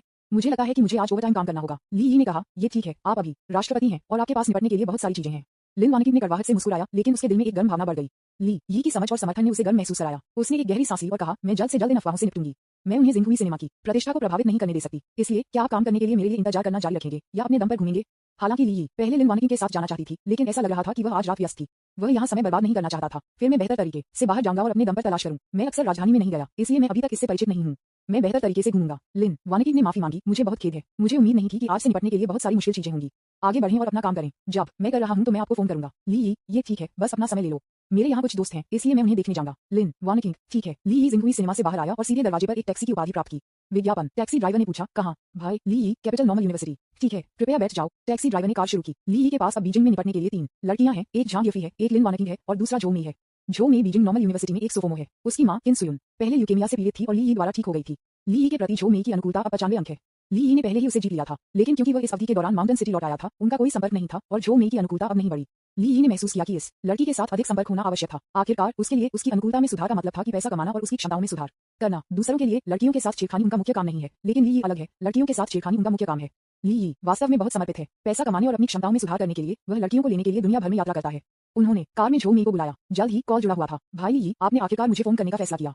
जब ली यी ने इसे सुना तो झो मेई की आवाज अभी भी इतनी अच्छी, बहुत परिचित और कोमल थी। बेशक मुझे माया की याद आती है, ली यी ने कहा। इतनी सारी लड़कियों के बीच बाजीगरी होने के बाद ली यी को पता है कि शब्द चाहे कितने भी स्पष्ट क्यों न हो, वह किसी भी समय लड़कियों को अच्छी बातें कह सकते हैं। वे नहीं सोचेंगे कि वह शरारती है, लेकिन इसके बजाय बहुत खुश महसूस करेंगे, विशेष रूप से उन लड़कियों को जो उनके साथ सोए हैं। निश्चित रूप से फोन के दूसरे छोर पर झो मेई ने ये सुना कि जब उसने ये सुना और फिर फुसफुसाया, भाई मेयर ने आपको लंबे समय से याद किया है। मेयर हर दिन आपको याद करते हैं। क्या आप शनचेन में ठीक हैं? ली यी, अच्छा नहीं। झो मेई, भाई क्या आप बहुत थक गए हैं? आपको अधिक आराम करने की आवश्यकता है। ली यी, नहीं, यह इसलिए है क्योंकि मैंने लंबे समय तक मेयर नहीं देखा है। झो मेई ने कहा और कहा, पुरुषों के मुंह धोखेबाज हैं। आप मुझे क्यों नहीं आते और मुझे देखते हैं? ली यी, ठीक है, तुम कहाँ हो? झो मेई, क्यों मैंने आपको नहीं बताया कि आप पहाड़ के शहर से तुरंत उड़ सकते हैं? ली यी, इसे आजमाएं। झो मेई, ठीक है, मैं शाम के स्व अध्ययन के लिए भवन नंबर 1 की पहली मंजिल पर कक्षा में हूँ। पर आओ, विज्ञापन। ली यी, ठीक है, मेरे लिए रुको, भाई जल्द ही यहाँ आ जाएगा। झो मेई को नहीं पता था कि ली यी वास्तव में राजधानी में आ गई थी। उसने अभी भी सोचा था कि ली यी माउंटेन सिटी में थी। क्या तुम आवाज हो? ली यी, यह नहीं करेगा, मुझे व्यक्तिगत रूप से जाना है, तभी मैं मेई को देख सकता हूँ। एक मैं दिन रात के बारे में सोच रहा हूँ। ये सुनते ही झो मेई का दिल तेज हो रहा था। उसने कहा, ठीक है, माया तुम्हारी प्रतीक्षा करेगा। ठीक है, अलविदा, अलविदा, भाई। फोन को लटकाने के बाद झो मेई को असहज महसूस हुआ। वह सोच रही थी कि भाई ये क्या कर रहा था। इतनी जल्दी यहाँ आना असंभव है। इसे भूल जाओ, इसके बारे में बहुत ज्यादा मत सोचो। मैं उसे शाम के स्व अध्ययन के बाद एक वीडियो कॉल दूंगा। जब पुरुषों और महिलाओं के बीच संबंधों की बात आती है तो सोफोमो गर्ग एक खाली स्लेट है। उसने पहले ही अपने शरीर को ली यी को दे दिया है और उसके दिल में इस आदमी के लिए केवल जगह है। झो मेई अच्छी तरह से अध्ययन कर रहा था। हर बार जब वह ली यी से चुक गई तो वह अपनी लालसा को अध्ययन करने के लिए प्रेरणा में बदल देती। नतीजतन फोन पर ली यी से बात करने के बाद उसका दिल पहले से ही ली यी के पास चला गया था। झो मेई ने अपना सिर हिलाया और ली यी के बारे में नहीं सोचने की कोशिश की, क्योंकि उसका कोर्स ये सेमेस्टर बहुत भारी था, विशेष रूप से रिमोट सेंसिंग से संबंधित पेशेवर ज्ञान, इसलिए उसे कड़ी मेहनत करनी थी। दूसरी तरफ ली यी एक टैक्सी में बैठे खिड़की के बाहर तेजी से घूमते हुए दृश्यों को देखते हुए उसके दिमाग में ये सोचकर कि झो मेई के साथ अपने संबंधों को और कैसे बढ़ाया जाए। आखिरकार एक लड़की के साथ हर गहन संचार अपनी भावनात्मक क्षमता में काफी सुधार कर सकता है, जो उसके लिए आनंद और सुधार दोनों है। 10 मिनट से अधिक समय के बाद टैक्सी बीजिंग नॉर्मल यूनिवर्सिटी के गेट पर रुक गई। ली यी ने किराया का भुगतान किया और अन्य छात्रों को परिसर में शामिल किया। वर्तमान बीजिंग सामान्य विश्वविद्यालय निरीक्षण के संदर्भ में पहले की तरह सख्त नहीं है। ली यी केवल एक वरिष्ठ है, इसलिए उसके लिए अंदर जाना आसान था। परिसर युवाओं के माहौल से भरा है। छात्र या तो 2 या 3 के समूह में चैट कर रहे हैं और हंस रहे हैं, या अकेले जल्द ही चल रहे हैं। सभी का चेहरा भविष्य के लिए लालसा और वर्तमान के जीवन शक्ति से भरा हुआ है। ली यी तेजी से नहीं चलते। उन्हें परिसर में होने की भावना पसंद थी, क्योंकि कुछ महीनों में वह कॉलेज से स्नातक होगा। ली यी साथ चले गए और शिक्षण भवन संख्या 1 के स्थान के बारे में पूछा। जल्द ही ली यी टीचिंग बिल्डिंग नंबर 1 पर पहुंचे। विज्ञापन अध्याय 235। लोगों के पास मुस्कुराते हुए शिक्षण भवन को उज्ज्वल रूप से जलाया गया था और यह इतना शांत था कि केवल पृष्ठों को फ्लिपिंग की आवाज और कभी कभार फुसफुसाते हुए चर्चा सुनी जा सकती थी। ली यी शिक्षण भवन के बाहर खड़े थे, खिड़की के माध्यम से झो मेई की तलाश में थे और अंत में उसे खिड़की के पास एक सीट पर पाया। झो मेई अपने सिर के साथ एक पुस्तक को गौर से पढ़ रहा था, कभी कभी सोचने के लिए देख रहा था, बहुत गंभीरता से। ली यी ने थोड़ी देर के लिए खिड़की से बाहर देखा और जानबूझकर मुस्कुराया। इस समय एक लड़के ने आकर कम आवाज में पूछा, वरिष्ठ, आप किस सुंदरता को देख रहे हैं? इससे पहले कि ली यी जवाब दे पाती, लड़के ने खिड़की से झो मेई को भी देखा। झो मेई ने जिपर के साथ एक सफेद पतली नीचे जैकेट पहना था, यहाँ तक कि सर्दियों के कपड़े भी उसके खूबसूरत फिगर को छिपा नहीं सकते थे। झो मेई के बाल धीरे से उसके कंधों पर लिपटे हुए थे। वह अपने दाहिने हाथ में एक कलम पकड़ रही थी और गंभीरता से पढ़ाई कर रही थी। उसने एक सौम्य और ताजा स्वभाव से बाहर निकाला, लड़का मदद नहीं कर सकता था, लेकिन प्रशंसा करता है। वाह, ये लड़की बहुत सुंदर है। कोई आश्चर्य नहीं कि आप उससे बहुत मोहित हैं। ली यी और लड़के ने खिड़की में देखा, जिसने तुरंत गुजरने वाले अन्य लड़कों का ध्यान आकर्षित किया। जल्द ही कई लड़के आए और कक्षा की खिड़की पर झो मेई को घूरकर देखा। हर कोई आश्चर्यचकित था कि यह लड़की कितनी खूबसूरत थी। हे भगवान, ये लड़की बहुत सुंदर है। वह हमारी कक्षा में सबसे खूबसूरत लड़की की तुलना में बहुत सुंदर है। हाँ, इस स्वभाव और इसके साथ उपस्थिति, वह निश्चित रूप से एक स्कूल सुंदरता है। मुझे नहीं पता कि वह किस विभाग से है। मैंने उसे पहले कभी नहीं देखा। कोई फर्क नहीं पड़ता कि वह किस विभाग से है। इतनी खूबसूरत लड़की, मुझे उसे जानना चाहिए। मुझे आश्चर्य है कि क्या उसका एक प्रेमी है। इतनी खूबसूरत लड़की का एक प्रेमी होना चाहिए, है ना? यह जरूरी नहीं है कि एक लड़की है, ये समझ में आता है। मुझे उसे जानना चाहिए। कई लड़के इसके बारे में बात कर रहे थे और उनमें से कुछ बातचीत करने के लिए इंतजार नहीं कर सकते थे। ली यी यह भी देखना चाहते थे कि अगर वे बातचीत करने की कोशिश करते हैं तो क्या होगा। वह बस बाहर देख रहा था। रात में कक्षा में प्रकाश बाहर की तुलना में उज्जवल था, इसलिए झो मेई यह नहीं देख सकता था कि बाहर क्या हो रहा था। एक बहादुर लड़का था जो इतना उत्साहित था कि वह सीधे दरवाजे के माध्यम से शिक्षण भवन में चला गया। थोड़ी देर बाद वह झो मेई के पास आया। हेलो सहपाठी, क्या पढ़ रहे हैं? झो मेई ने उसे देखा और विनम्रता से जवाब दिया, हाँ। विज्ञापन सहपाठी, क्या हम एक दूसरे को जान सकते हैं? झो मेई, दिलचस्पी नहीं। लड़का लड़के को लगा जैसे उसे ठंडे पानी की एक बाल्टी के साथ डाला गया था और वह पूरी तरह से ठंडा हो गया था। उन्होंने उम्मीद नहीं की कि झो मेई उसे सीधे अस्वीकार कर देगा। वह अजीब तरह से मुस्कुराया, अभी भी इसके लिए लड़ने की कोशिश कर रहा है। सहपाठी, मुझे एक मौका दें। हम सभी एक ही स्कूल से हैं। हमारे लिए एक दूसरे को जानने के लिए बेहतर होगा ताकि हम भविष्य में एक दूसरे की देखभाल कर सकें। हालांकि झो मेई उसे और कुछ भी नहीं कहना चाहती थी। उसने अपना सिर नीचे कर दिया और व्यावहारिक कार्यों के साथ अपना रवैया दिखाते हुए पढ़ना जारी रखा। ये देखकर लड़के के पास निराशा में छोड़ने के अलावा कोई विकल्प नहीं था। वह जहां ली यी और अन्य लड़कों के पास लौट आया और कुछ निराशा के साथ कहा, वह लड़की इतनी अलग है, उसने मुझे नजरअंदाज कर दिया। ली यी मुस्कुराया, अपने कंधे को थपथपाया और कहा, भाई ये ठीक है। सुंदर महिलाएं स्वाभाविक रूप से शांत और अलग थलग होती हैं। हतोत्साहित न हो, दुनिया में हमेशा सुंदर महिलाएं होती हैं। आपको हमेशा एक ऐसी लड़की मिलेगी जो आपके लिए सही है। लड़के ने सिर हिलाया। हालांकि वह अभी भी थोड़ा अनिश्चित था। वह जानता था कि वह इसे मजबूर नहीं कर सकता है, इसलिए वह घूम गया और चला गया। ये देखकर दूसरे लड़के अचानक आगे बढ़ने में संकोच कर गए। लेकिन जैसा कि कहा जाता है, बोल्ट ओवरथिंक से मर जाएगा और डरपोक भूखमरी से मर जाएगा। झो मेई बहुत सुंदर है। कौन सा लड़का नहीं चाहता कि वह उसकी प्रेमिका हो। यहाँ तक कि अगर कोई विफल हो जाता है तो अन्य लोग होंगे जो आपके साथ चैट करने के लिए आगे आएंगे। अगर आप सफल हों तो क्या होगा। यहाँ तक कि अगर मैं सफल नहीं होता तो मैंने कम से कम कुछ साहस प्राप्त किया है ना। निश्चित रूप से इस बार दो लड़के झो मेई की कक्षा की ओर चले गए, एक सामने और एक पीछे। दूसरा लड़का बहुत स्मार्ट था। उन्होंने शिक्षण भवन के बगल में जंगल से एक गिरी हुई पीली पत्ती उठाई और उसके चेहरे पर मुस्कान के साथ झो मेई तक चले गए। उन्होंने झो मेई को पीली पत्ती सौंपी और पूछा, हेलो सहपाठी, क्या मैं पूछ सकता हूँ कि यह किस तरह का पत्ता है। ये बहुत सुंदर है। झो मेई अवाक था। एक और क्यों है। उसने देखा और लड़के की उपस्थिति देखी और जानती थी कि वह फिर से चेक करने के लिए यहाँ है। झो मेई ने सीधे कहा, क्षमा करें, क्या आप बातचीत को हड़ताल करने के लिए एक नए तरीके का उपयोग कर सकते हैं। यह इतना पुराने जमाने का है। लड़का स्तब्ध था। लानत है। उसने मेरे छोटे विचारों के माध्यम से देखा। लड़का कुछ सेकंड के लिए दंग रह गया, फिर अजीब तरह से मुस्कुराया, उसके सिर को खरोंच लिया और कहा, हाँ, ऐसा लगता है कि मेरी दिनचर्या बहुत स्पष्ट है। फिर क्या हम एक दूसरे को जान सकते हैं। झो मेई, नहीं, मुझे अध्ययन करने की आवश्यकता है, कृपया मुझे परेशान न करें। लड़के के पास निराशा में छोड़ने के अलावा कोई विकल्प नहीं था। आपको परेशान करने के लिए क्षमा करें, कृपया अध्ययन जारी रखें। विज्ञापन। ऐसा कहने के बाद लड़का घूम गया और जल्दी से कक्षा छोड़ दिया। दरवाजे पर उसने तीसरे लड़के पर अपना सिर हिलाया जो उससे संपर्क करना चाहता था और फुसफुसाया, मुझे एक मौका मत दो। तीसरा लड़का पहले से ही कक्षा के पिछले दरवाजे पर खड़ा था। वह भी थोड़ा संकोच कर रहा था, लेकिन इसके बारे में सोचने के बाद उसने फैसला किया कि चूंकि वह पहले से ही वहां था, इसलिए उसे आगे बढ़ना था और इसे आजमाना था। उनका परिवार अपेक्षाकृत अमीर है और वह कॉलेज में रहते हुए एक BMW चला रहा था। अगर मैं अपनी ताकत दिखाता हूँ तो एक उच्च संभावना है कि मैं उसे जीत सकता हूँ, है ना।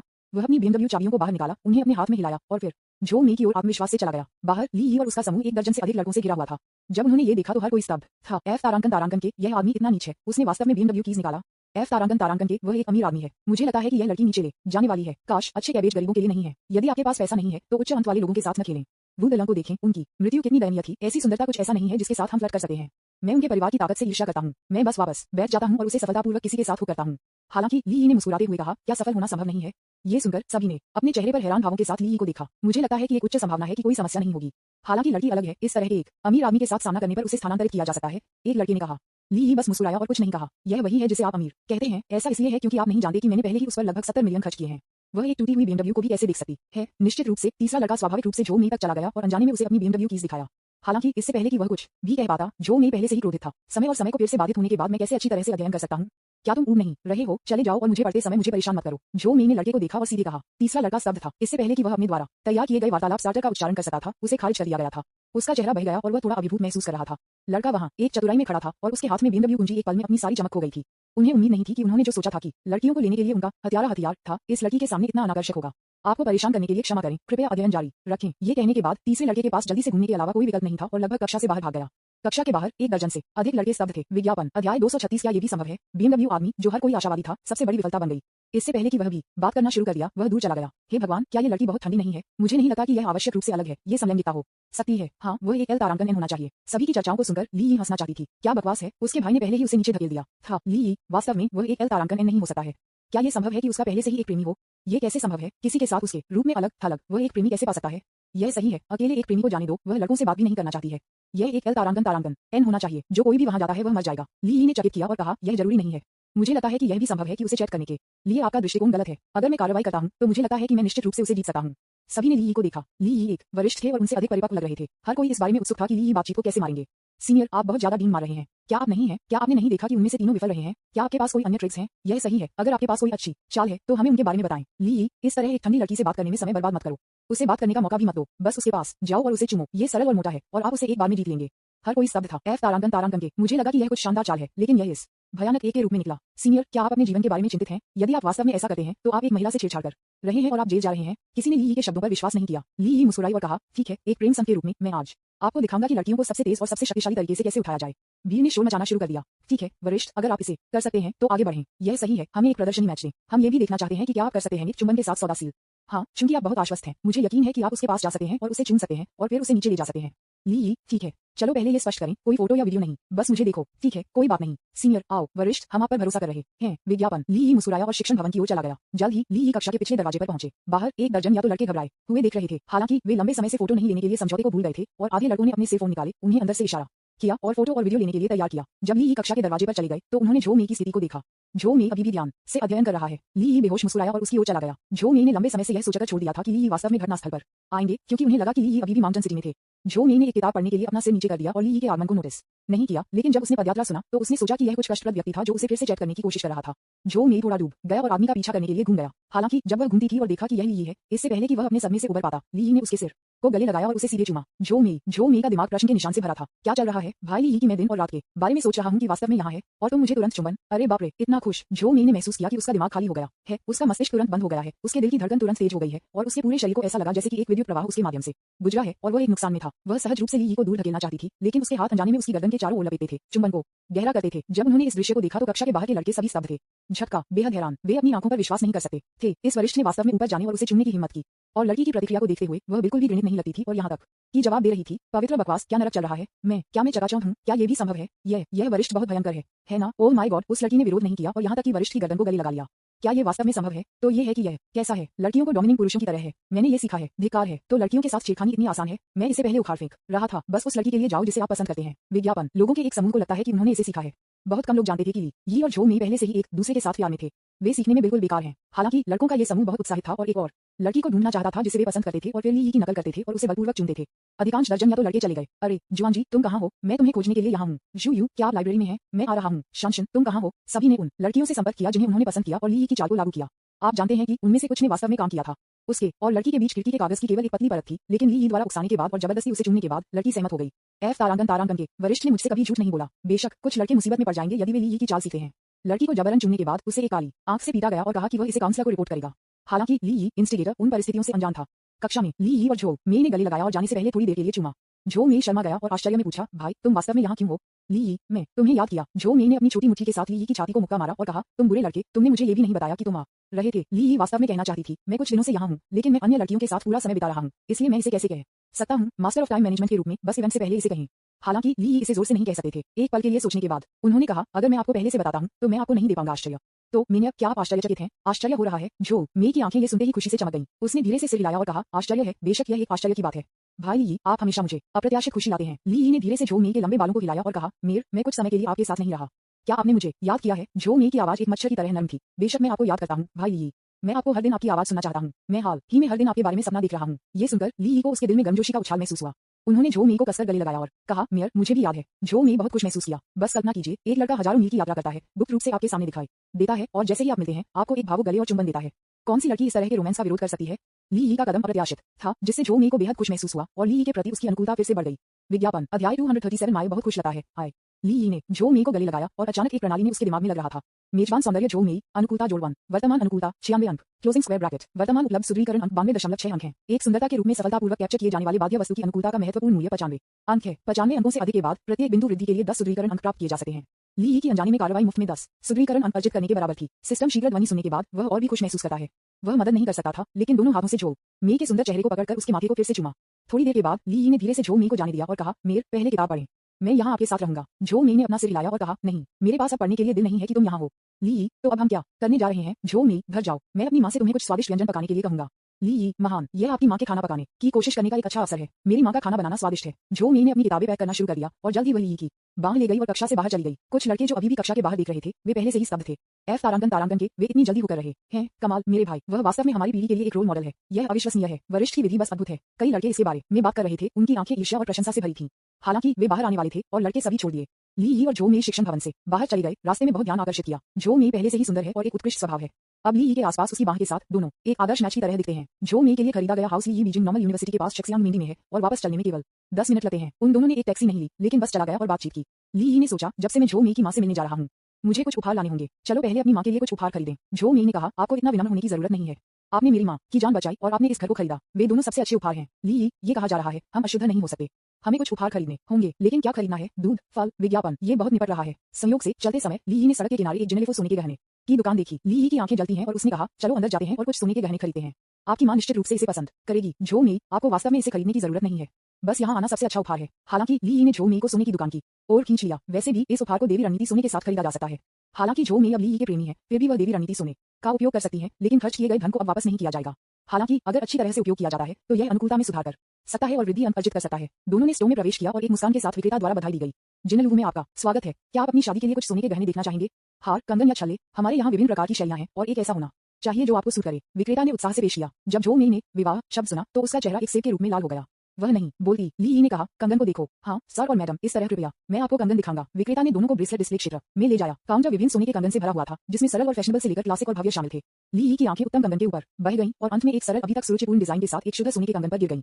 इस कंगन में एक गर्म चमक और चिकनी लाइनें हैं जो झो मेई की मां के स्वभाव के लिए बहुत उपयुक्त है। ये कंगन अच्छा है, इसे बाहर निकालें और इसे हमें दिखाएं। ली यी ने कंगन पर इशारा किया और कहा। विक्रेता ने तुरंत कंगन निकाला और ध्यान से इसे ली यी को सौंप दिया। ली यी ने कंगन लिया, इसे ध्यान से देखा, फिर धीरे से इसे झो मेई की कलाई पर डाल दिया और आकार को मापा। मायो, आप इसे क्यों नहीं आजमाते और देखते हैं कि यह कैसे जाता है? ली यी ने पूछा। झो मेई ने अपनी कलाई पर कंगन को देखा, हालांकि वह थोड़ी शर्मिंदा महसूस कर रही थी। उसने सिर हिलाया और कहा, ठीक है, ये बहुत अच्छा लग रहा है। लड़कियों को सभी को सुंदरता पसंद है और झो मेई कोई अपवाद नहीं है। वह हमेशा सोने के गहने चाहती है, लेकिन उसका परिवार गरीब है, इसलिए जब वह एक सोने की दुकान से गुजरती है तो वह केवल इसे देख सकती है और कभी भी इसे खरीदने के बारे में सोचने की हिम्मत नहीं करती है। अब जब वह इसे डालती है तो झो मेई इसे बहुत पसंद करती है। ली यी ने एक नजर डाली और पाया कि झो मेई सोने के कंगन में वास्तव में सुंदर लग रहा था, जिसने उसके स्वभाव में बड़प्पन की भावना को जोड़ा। ठीक है, तो मैं इसे ले जाऊंगा, ली यी ने कहा। झो मेई, ये सोने का कंगन महंगा होना चाहिए, है ना? विक्रेता ने तुरंत कहा, जैसा कि आप जानते हैं, सोने की कीमत बढ़ रही है, इसे खरीदना अब एक अच्छा सौदा है। इस कंगन की कीमत मूल रूप से 39,999 युआन है, लेकिन अब बस डबल 11 बिक्री के लिए समय में ये केवल 36,666 युआन है। विज्ञापन। विक्रेता के बोलने के बाद वह बहुत घबरा गया। उसने देखा कि ली यी और झो मेई दोनों बहुत युवा थे और ज्यादातर युवा लोगों के पास इस तरह के महंगे सोने के गहने खरीदने के लिए पैसे नहीं थे। सोने की दुकानों के मुख्य उपभोक्ता अभी भी सेवानिवृत्त चाची और चाचा हैं।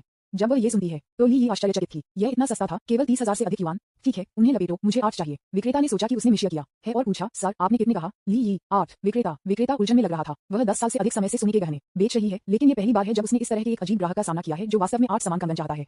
झो मेई भी उलझन में था और कहा, भाई बस मेरी माँ के लिए एक खरीदें, आपको 8 की आवश्यकता क्यों है? ली यी, बेशक मैं सिर्फ आपकी माँ के लिए कुछ नहीं खरीद सकता, आपको कुछ भी प्राप्त करना होगा। आप में से प्रत्येक के लिए 4। झो मेई, प्रति व्यक्ति 4। मुझे उन्हें कहाँ रखना चाहिए? ली यी, प्रत्येक हाथ पर 2। अच्छी चीजें जोड़ी में आती हैं। झो मेई, मैं इसे कैसे पहन सकता हूँ? बस एक खरीदें। ली यी, ठीक है, यह एक सुखद निर्णय है। चूंकि ली यी ने ऐसा कहा, झो मेई ने कुछ और नहीं कहा। उसने ली यी की बांह पकड़ ली और बहुत खुश महसूस किया। विक्रेता पहले से ही स्तब्ध था। हाँ, अच्छी चीजें जोड़े में आती हैं। उसने जल्दी से समझौते में सिर हिलाया और कंगन पैक करना शुरू कर दिया। झो मेई ने ली यी को देखा, उसकी आंखें भावना से भरी हुई थीं। उसने कभी नहीं सोचा था कि ली यी उसे बहुत लाड प्यार करेगी। पीछे मुड़कर अपनी मां के जीवन रक्षक उपचार के लिए पैसे जुटाने के लिए उसे 100,000 युआन के लिए किसी ने खरीदा और ली यी के साथ जाने के लिए कहा। कौन जानता था कि ली यी एक ऐसे सज्जन व्यक्ति थे जिन्होंने कभी उसका फायदा नहीं उठाया। यहाँ तक कि उसने अपनी मां की बीमारी को ठीक करने में मदद की और उसे एक घर खरीदा। इस तरह के एक आदर्श आदमी को लालटेन के साथ भी ढूंढना मुश्किल है। अब कंगन खरीदते समय यह वही है। दूसरों को लगता है कि ये बहुत महंगा है, लेकिन वह अपने लिए एक समय में 8 खरीदता है। उनमें से 8 हैं और अकेले कंगन की कीमत 293 युआन है। वह जानती थी कि ये कंगन बहुत सारे पैसे के लायक थे और इस समय उसका दिल खुशी और मिठास से भर गया था। भाई तुम मेरे लिए बहुत अच्छे हो, मैंने बहुत खुश लगता है। झो मेई ने धीरे से कहा, उसकी आवाज कोमलता से भरा हुआ और कृतज्ञता। ली यी मुस्कुराई, अपनी दाहिनी तर्जनी को झुककर झो मेई की नाक को खरोंच कर दिया और कहा, मूर्ख लड़की, अगर मैं आपके साथ अच्छा व्यवहार नहीं करती तो मैं और कौन अच्छा व्यवहार कर सकता हूँ? जब उसने ये सुना तो झो मेई और भी अधिक स्थानांतरित हो गया। विज्ञापन। अध्याय 238। मायो बहुत खुश लगता है, भाग 2। झो मेई अनजाने में उसके सामने आदमी के साथ प्यार में गहराई से गिर गया था। थोड़ी देर के बाद विक्रेता ने सभी 8 सोने के कंगन पैक किए। ली यी ने वीचेट के माध्यम से देवी रणनीति सोने के साथ भुगतान किया। ली यी ने कहा, नेकलेस पर एक और नजर डालें। झो मेई, मैं इसे नहीं खरीद रहा हूँ, ये पहले से ही लगभग 300,000 खर्च कर चुका है। ली यी, आप बहुत सुंदर हैं, आपको इसे पूरा करने के लिए एक हार का उपयोग करना चाहिए। झो मेई ली यी के आग्रह का विरोध नहीं कर सका और उसके साथ हार को देखना शुरू कर दिया। जब विक्रेता ने देखा कि वे दोनों फिर से हार चुन रहे थे तो उसके चेहरे पर एक मुस्कान फैल गई और उसकी सेवा और भी अधिक उत्साही हो गई। उसने उन दोनों को नेकलेस डिस्प्ले एरिया में ले जाया, जहां सोने की हार और हीरे की हार की एक विस्तृत विविधता थी। ली यी की आंखें हार के बीच चली गईं, अंत में एक सरल अभी तक सुरुचिपूर्ण हीरे के हार पर बस गई। इस हार में हीरा काफी खास है, यह एक पीला हीरा है और यह अपेक्षाकृत बड़ा और पहचानने में आसान है। पीले हीरे और सोने का भी बेहतर मिलान किया जा सकता है। इस हार को उतारें और इसे आजमाएं। ली यी ने कहा, हार की ओर इशारा करते हुए। ठीक है। विक्रेता ने तुरंत हार निकाली और उसे सम्मानपूर्वक ली यी को सौंप दिया। ली यी ने हार ली और कहा, आओ मुझे ये कोशिश करने दो। झो मेई खुशी से झुकते हुए ली यी का सामना कर रहा था। ली यी ने उस पर हार रखी और उसके बाद ली यी ने माथे पर झो मेई को चूमा। अचानक सोने की दुकान में सभी वेटर दम रह गए। वाह, ओह माय गॉड, कितना रोमांटिक। एक युवा महिला विक्रेता मदद नहीं कर सकती थी, लेकिन एक कम आवाज में उसके हाथों से उसके मुंह को ढकते हुए उसकी आंखें ईर्ष्या के साथ चमकती थीं। अन्य बिक्री क्लर्कों ने भी आश्चर्य और आशीर्वाद के साथ उसे देखा। झो मेई ली यी के अचानक चुंबन से थोड़ा शर्मिंदा था। उसके गाल पर 2 लाल बादल दिखाई दिए। उसने कहा, भाई तुम कितने मतलबी हो, ये स्टोव में है। ली यी ने गैर मुस्कुराते हुए कहा, यह अच्छा लग रहा है। दर्पण में देखो और प्रभाव देखें। झो मेई दर्पण पर चला गया और खुद को देखा। वह वास्तव में बहुत सुंदर थी। गोल्ड डायमंड नेकलेस ने उसकी पतली गर्दन को और भी सुंदर बना दिया। विक्रेता भी सुंदर होने के लिए इसकी प्रशंसा करता रहा। सर, आपके पास इतना अच्छा स्वाद है, ये हार आपकी प्रेमिका के लिए एकदम सही है, ये बहुत सुंदर है। झो मेई ने विक्रेता और ली यी से प्रशंसा सुनी और वह बहुत खुश महसूस कर रही थी, लेकिन उसने पहले से ही इतना पैसा खर्च किया था और अधिक मांगने के लिए शर्मिंदा महसूस किया। धन्यवाद भाई, मैंने पहले ही बहुत सारे कंगन खरीदे हैं, मुझे ये हार नहीं चाहिए। विज्ञापन। ये कहने के बाद झो मेई हार लेने के लिए बाहर पहुंचा। हालांकि उसका हाथ ली यी ने पकड़ा था। ली यी ने कहा, नहीं, ये हार आपके स्वभाव को बहुत अच्छी तरह से सूट करती है, इसे खरीदें। विक्रेता स्तब्ध था। अमीर लोग अलग हैं, क्या वे भी कीमत नहीं पूछते हैं? ये झो मेई था जिसने पूछा, ये हार कितना है? विक्रेता, इस हार को 36 कैरेट पीले हीरे के साथ जोड़ा जाता है, कीमत थोड़ी अधिक है, लेकिन अब ये छूट के बाद 5 मिलियन है। झो मेई स्तब्ध था और कहा, इतना महंगा, मैं यह नहीं चाहता। हालांकि ली यी ने अपना हाथ पकड़ लिया और कहा, ये केवल 5 मिलियन है, इसे खरीदें। विक्रेता, बिक्री क्लर्क सभी स्तब्ध थे। क्या नरक है, इस हार का खर्च 5 मिलियन है और आपने वास्तव में कहा कि यह केवल 5 मिलियन था। निश्चित रूप से पर्याप्त। अमीर लोग और साधारण मवेशी और घोड़ों के पास संख्यात्मक प्रणालियों के 2 सेट हैं। झो मेई कुछ कहना चाहता था, लेकिन ली यी ने डोमिनरी से कहा, फिर से मत कहो, अन्यथा मैं नाराज हो जाऊंगा। झो मेई के पास ली यी की बांह लेने के अलावा कोई विकल्प नहीं था और कहा, ठीक है, धन्यवाद भाई। ली यी ने सोचा, क्या एक मजाक है, ये सब सिस्टम के पैसे वैसे भी है। झो मेई पहले से ही उसकी महिला है, इसलिए वह अपनी महिला के लिए जितना हो सके उतना खरीद सकता है, बिना किसी अफसोस के महसूस किए। जल्द ही ली यी ने इनायत से बिल का भुगतान किया। 1 और 5 मिलियन भुगतान किया। ली यी बहुत दबंग है और झो मेई को बिल्कुल नहीं सुनता है। तार्किक रूप से लड़कियों को उन लड़कों के साथ अधिक ऋणित होगा जो उन्हें नहीं सुनते हैं, लेकिन झो मेई को महसूस नहीं हुआ इस समय बिल्कुल ऋणित। इसके बजाय वह बहुत खुश महसूस कर रही थी। क्या ये दबंग राष्ट्रपति है? अगर मैं कहता हूँ कि मैं इसे आपके लिए खरीदूंगा तो आपको इसे स्वीकार करना होगा। ये पता चला है कि मजबूत होना इतना रोमांटिक हो सकता है। जो मेई ने ली यी को प्यार के छोटे सितारों से भरी आंखों से देखा। भुगतान करने के बाद ली यी और जो मेई सोने की दुकान से हाथ से बाहर चले गए। वेटर सभी ईर्ष्या करते थे। मैं बहुत ईर्ष्या करता हूँ। ये सुंदर आदमी बहुत सुंदर और अमीर है। वह वास्तव में एक आदर्श प्रेमी है। मैं किसी ऐसे व्यक्ति से क्यों नहीं मिल सकता? मैं बुरे आकार में नहीं हूँ। यह एक अमीर आदमी से मिलने के लिए भाग्य लेता है। अगली बार जब मैं एक ही अमीर आदमी को देखता हूँ तो मैं उस पर उछलूंगा और उसे जीतूंगा। विज्ञापन। ली यी और जो मेई अपने द्वारा खरीदे गए उपहारों को ले जाने वाले विद्वानों के परिवार की ओर चले गए। भाई, आपने मेरे लिए जो कुछ भी किया है उसके लिए धन्यवाद, जो मेई ने कहा। ली यी, मूर्खतापूर्ण, तुम मेरी औरत हो, मुझे तुम्हारे लिए ये सब करना चाहिए। जब तक आप खुश हैं मैं संतुष्ट रहूंगा। ली यी को यह सुनकर कि वह उसकी महिला थी, जो मेई को थोड़ा शर्मिला लगा, लेकिन उसने ली यी की बांह ली और उसके करीब चली गई। क्या भाई, ली यी मेरे लिए एक सूक्ष्म स्वीकारोक्ति कर रहा है? जो मेई बहुत खुश महसूस किया और ली यी के प्रति उसकी अनुकूलता फिर से बढ़ गई। अगले पल सिस्टम की आवाज अचानक ली यी के दिमाग में लग रही थी। मेजबान सौंदर्य जो मेई, अनुकूलता जोड़ 1, वर्तमान अनुकूलता 97 अंक, वर्तमान उपलब्ध सुदृढ़ीकरण अंक 102.6 अंक हैं। ली यी खुश था, ये सोचकर कि पैसा बर्बाद नहीं हुआ था। वे दोनों तेजी से नहीं चलते थे, लेकिन कुछ मिनटों के बाद वे समुदाय के प्रवेश द्वार पर पहुंचे। जब वे घर के दरवाजे पर पहुंचे तो जो मेई ने एक गहरी सांस ली। ली यी उससे अलग खड़ा था, अब हाथ नहीं पकड़े। जो मेई शर्मीली थी क्योंकि वह अभी भी एक सोफोमो थी और शादी या कुछ भी नहीं करना चाहती थी। ली यी के समान विचार थे। वह नहीं चाहता था कि जो मेई की मां ने उससे शादी करने का आग्रह किया, क्योंकि वह एक समुद्री राजा बनना चाहता था जो एक महिला द्वारा फंसने के बजाय बिना किसी चोट के फूलों के समुद्र के माध्यम से चल सकता था। अन्यथा उसका सिस्टम बर्बाद हो जाएगा। Ding dong. जो मेई ने डोरबेल को दबाया। थोड़ी देर बाद दरवाजा खुल गया और जो मेई की मां किन सुयुन दरवाजा खोलने के लिए आई। ली यी को देखने के बाद आश्चर्य का एक संकेत किन सुयुन की आंखों में चमक गया। डॉक्टर ली, तुम यहाँ क्यों हो? मैं तुम्हें देखकर बहुत खुश हूँ। कृपया अंदर आओ, अंदर आओ। ली यी, आंटी, मैं इस बार एक व्यावसायिक यात्रा पर बीजिंग आया था और मैं आपको और मेयर को देखने आया था। किन सुयुन की जान ली यी ने बचाया। वह ली यी की बहुत आभारी थी और उसने लंबे समय से उसे अपने दामाद के रूप में माना था, क्योंकि उसे लगा कि एक बेटी के अलावा जो बहुत अच्छी दिखने वाली थी वह कुछ और नहीं था जो वह ली यी को चुकाने के लिए कर सकती थी। धन्यवाद, धन्यवाद। हमारे मेयर अक्सर आपके बारे में बात करते हैं और मुझसे पूछते रहते हैं कि वह भाई ली यी को फिर से देख सकती है। मुझे आज उसे देखने की उम्मीद नहीं थी। किन सुयुन ने जो मेई के सामान्य शब्दों को बाहर निकाल दिया। माँ, जो मेई ने कहा। किन सुयुन को संकेत देते हुए किन सुयुन ने अपनी शर्मनाक चीजों के बारे में बात नहीं की। इस घर को जो मेई के लिए ली यी ने भी खरीदा था। यह एक बड़ा फ्लैट है। लिविंग रूम विशाल और आरामदायक है। आंटी, मैं जल्दी में आ गया और आपको कोई उपहार नहीं मिला, इसलिए मेयर और मैंने आपको एक कंगन खरीदने का फैसला किया। मुझे नहीं पता कि आप इसे पसंद करते हैं। ली यी ने किन सुयुन को उपहार बॉक्स सौंपा। किन सुयुन ने आश्चर्य के साथ उपहार बॉक्स लिया। जब उसने इसे खोला तो वह 4 स्पार्कलिंग गोल्ड कंगन की दृष्टि से दंग रह गई। विज्ञापन। अध्याय 239। जो मेई की मां को भेजना। उसने सोचा कि यह एक साधारण कंगन था, लेकिन यह एक सोने का कंगन निकला। एक सोने का कंगन ठीक होगा, लेकिन 4। किन सुयुन ने ली यी को आश्चर्य में देखा। उसकी आंखें अविश्वास से भरी हुई थीं। क्या यह एक सोने का कंगन है? ये बहुत मूल्यवान है, मैं इसे स्वीकार नहीं कर सकता। ली यी, आंटी, मैंने पहले ही इसे खरीद लिया है, इसलिए बस इसे स्वीकार करें। इसके अलावा यह महंगा नहीं है। किन सुयुन, गोल्ड कंगन हर एक को हजारों की संख्या में होना चाहिए। ठीक है, यह महंगा नहीं है, मैं इसे स्वीकार नहीं कर सकता। ली यी ने जो मेई को देखा, जिन्होंने समझा और कहा, माँ, ये भाई ली यी से थोड़ा उपहार है, कृपया इसे स्वीकार करें। किन सुयुन, ये भी 4 की आवश्यकता नहीं है। जो मेई, भाई ली यी ने प्रत्येक हाथ पर 2 पहनने के लिए कहा। किन सुयुन, किन सुयुन ऐसा था आश्चर्य हुआ जब उसने ये सुना कि वह अवाक थी। प्रत्येक हाथ पर 2 सोने के कंगन पहने हुए उसने उन्हें पहनने के इस तरीके के बारे में कभी नहीं सुना था। ली यी, तुम बहुत विचारशील हो। किन सुयुन ने भावना के साथ कहा, लेकिन ये 4 सोने के कंगन वास्तव में बहुत मूल्यवान हैं, मैं उन्हें स्वीकार नहीं कर सकता। ली यी ने मुस्कुराते हुए कहा, आंटी, आपका स्वागत है। जो मेई ने भी सलाह दी, माँ, बस इसे स्वीकार करें। किन सुयुन, फिर मैं उन्हें ले जाऊंगा, मैं आपको 3 दे दूंगा और माँ 1 रखेगी। हालांकि जो मेई ने चकित किया और अपने बैग से 4 सुनहरे कंगन निकाले। माँ, भाई ली यी ने मेरे लिए भी 4 खरीदा। किन सुयुन पूरी तरह से हैरान था। माँ, यह वास्तव में 4 है। तू, माँ, क्या आप इसे अब स्वीकार कर सकते हैं? जो मेई ने कहा। किन सुयुन अपने सदमे से अपने होश में आई और कहा, नहीं, मैं अभी भी इसे स्वीकार नहीं कर सकता, ये बहुत मूल्यवान है। माँ, भाई ली यी ने कहा कि यह वास्तव में मूल्यवान नहीं है। ये देखो क्या है, ये भाई ली यी से मेरे लिए एक उपहार भी है। जो मेई ने अपनी माँ को पीले हीरे का हार दिखाया जो ली यी ने उसे दिया था। जब किन सुयुन ने इसे देखा तो उसकी आंखें तुरंत जल गईं क्योंकि हार इतनी सुंदर थी। यह एक हार है, क्या गलत है? माँ, लगता है कि इस हार की लागत कितनी है? जो मेई को बहुत गर्व था जब उसने ये कहा, क्योंकि वह जानती थी कि उसका आदमी बहुत अमीर था। किन सुयुन, मुझे लगता है कि ये 10 हजारों होना चाहिए, है ना? जो मेई ने खरीदारी की रसीद निकाली और कहा, एक नजर डालें। किन सुयुन ने एक नजर डाली और गिना और यह 5,000 निकला। विज्ञापन। 5 लाख। जो मेई ने सिर हिलाया और कहा, हाँ, आपके 4 कंगन लगभग 150,000 युआन हैं। क्या वे अभी भी इस हार की तुलना में महंगे हैं? किन सुयुन, किन सुयुन स्तब्ध था। एक हार के लिए 5 मिलियन, ये बहुत महंगा है। ये कीमत उसकी समझ से परे थी। किन सुयुन इतनी हैरान थी कि वह नहीं बोल सकती थी। ली यी ने किन सुयुन की हैरान अभिव्यक्ति को देखा और एक मुस्कुराहट के साथ कहा, आंटी, कृपया मना न करें, यह मेरी प्रशंसा का एक छोटा सा टोकन है। जब तक आप और मेयर खुश हैं, मैं संतुष्ट हो जाऊंगा। किन सुयुन ने ली यी को देखा, उसके दिल में अंतहीन कृतज्ञता के साथ। वह जानती थी कि अगर उसने फिर से मना कर दिया तो ये थोड़ा पाखंडी लगेगा, इसलिए उसने सिर हिलाया और सोने के कंगन को दूर कर दिया। ठीक है, फिर मैं इसे स्वीकार करूंगा। ली यी, बहुत बहुत धन्यवाद। किन सुयुन ने भावना के साथ कहा। किन सुयुन की कृतज्ञता के शब्द उसके दिल के नीचे से आए थे। चूंकि वह ली यी से मिली थी, उसके और जो मेई के जीवन पूरी तरह से बदल गए हैं। ली यी उनका लकी स्टार है। किन सुयुन ने कैबिनेट पर उपहार बॉक्स रखा, फिर अचानक याद किया और कहा, ओह, शाम को पहले से ही 8 बजे है। क्या आपने अभी तक खाया है? जो मेई, अभी तक नहीं। माँ, कृपया हमें कुछ स्वादिष्ट बनाएं। किन सुयुन, क्या तुमने अभी तक नहीं खाया है? ठीक है, माँ खाना बनाती है, तुम लोग बैठकर चैट करें। किन सुयुन खुद को व्यस्त करने के लिए रसोई में चली गई, लेकिन चावल पकाने के बाद उसने पाया कि रेफ्रिजरेटर में कई सब्जियां नहीं थीं। आप लोग थोड़ी देर के लिए बैठते हैं, मैं थोड़ी देर के लिए बाहर जा रहा हूँ। जो मेई, माँ, इतनी देर हो चुकी है, तुम यहाँ क्या कर रहे हो? किन सुयुन, घर पर कोई खाना नहीं है, मैं कुछ खरीदने जाऊंगा। जो मेई, ओह, ठीक है। किन सुयुन सिर्फ दरवाजे पर चला गया था जब ली यी ने कहा, आंटी, क्या आप कृपया देख सकते हैं कि क्या बिक्री के लिए कोई गन्ना है?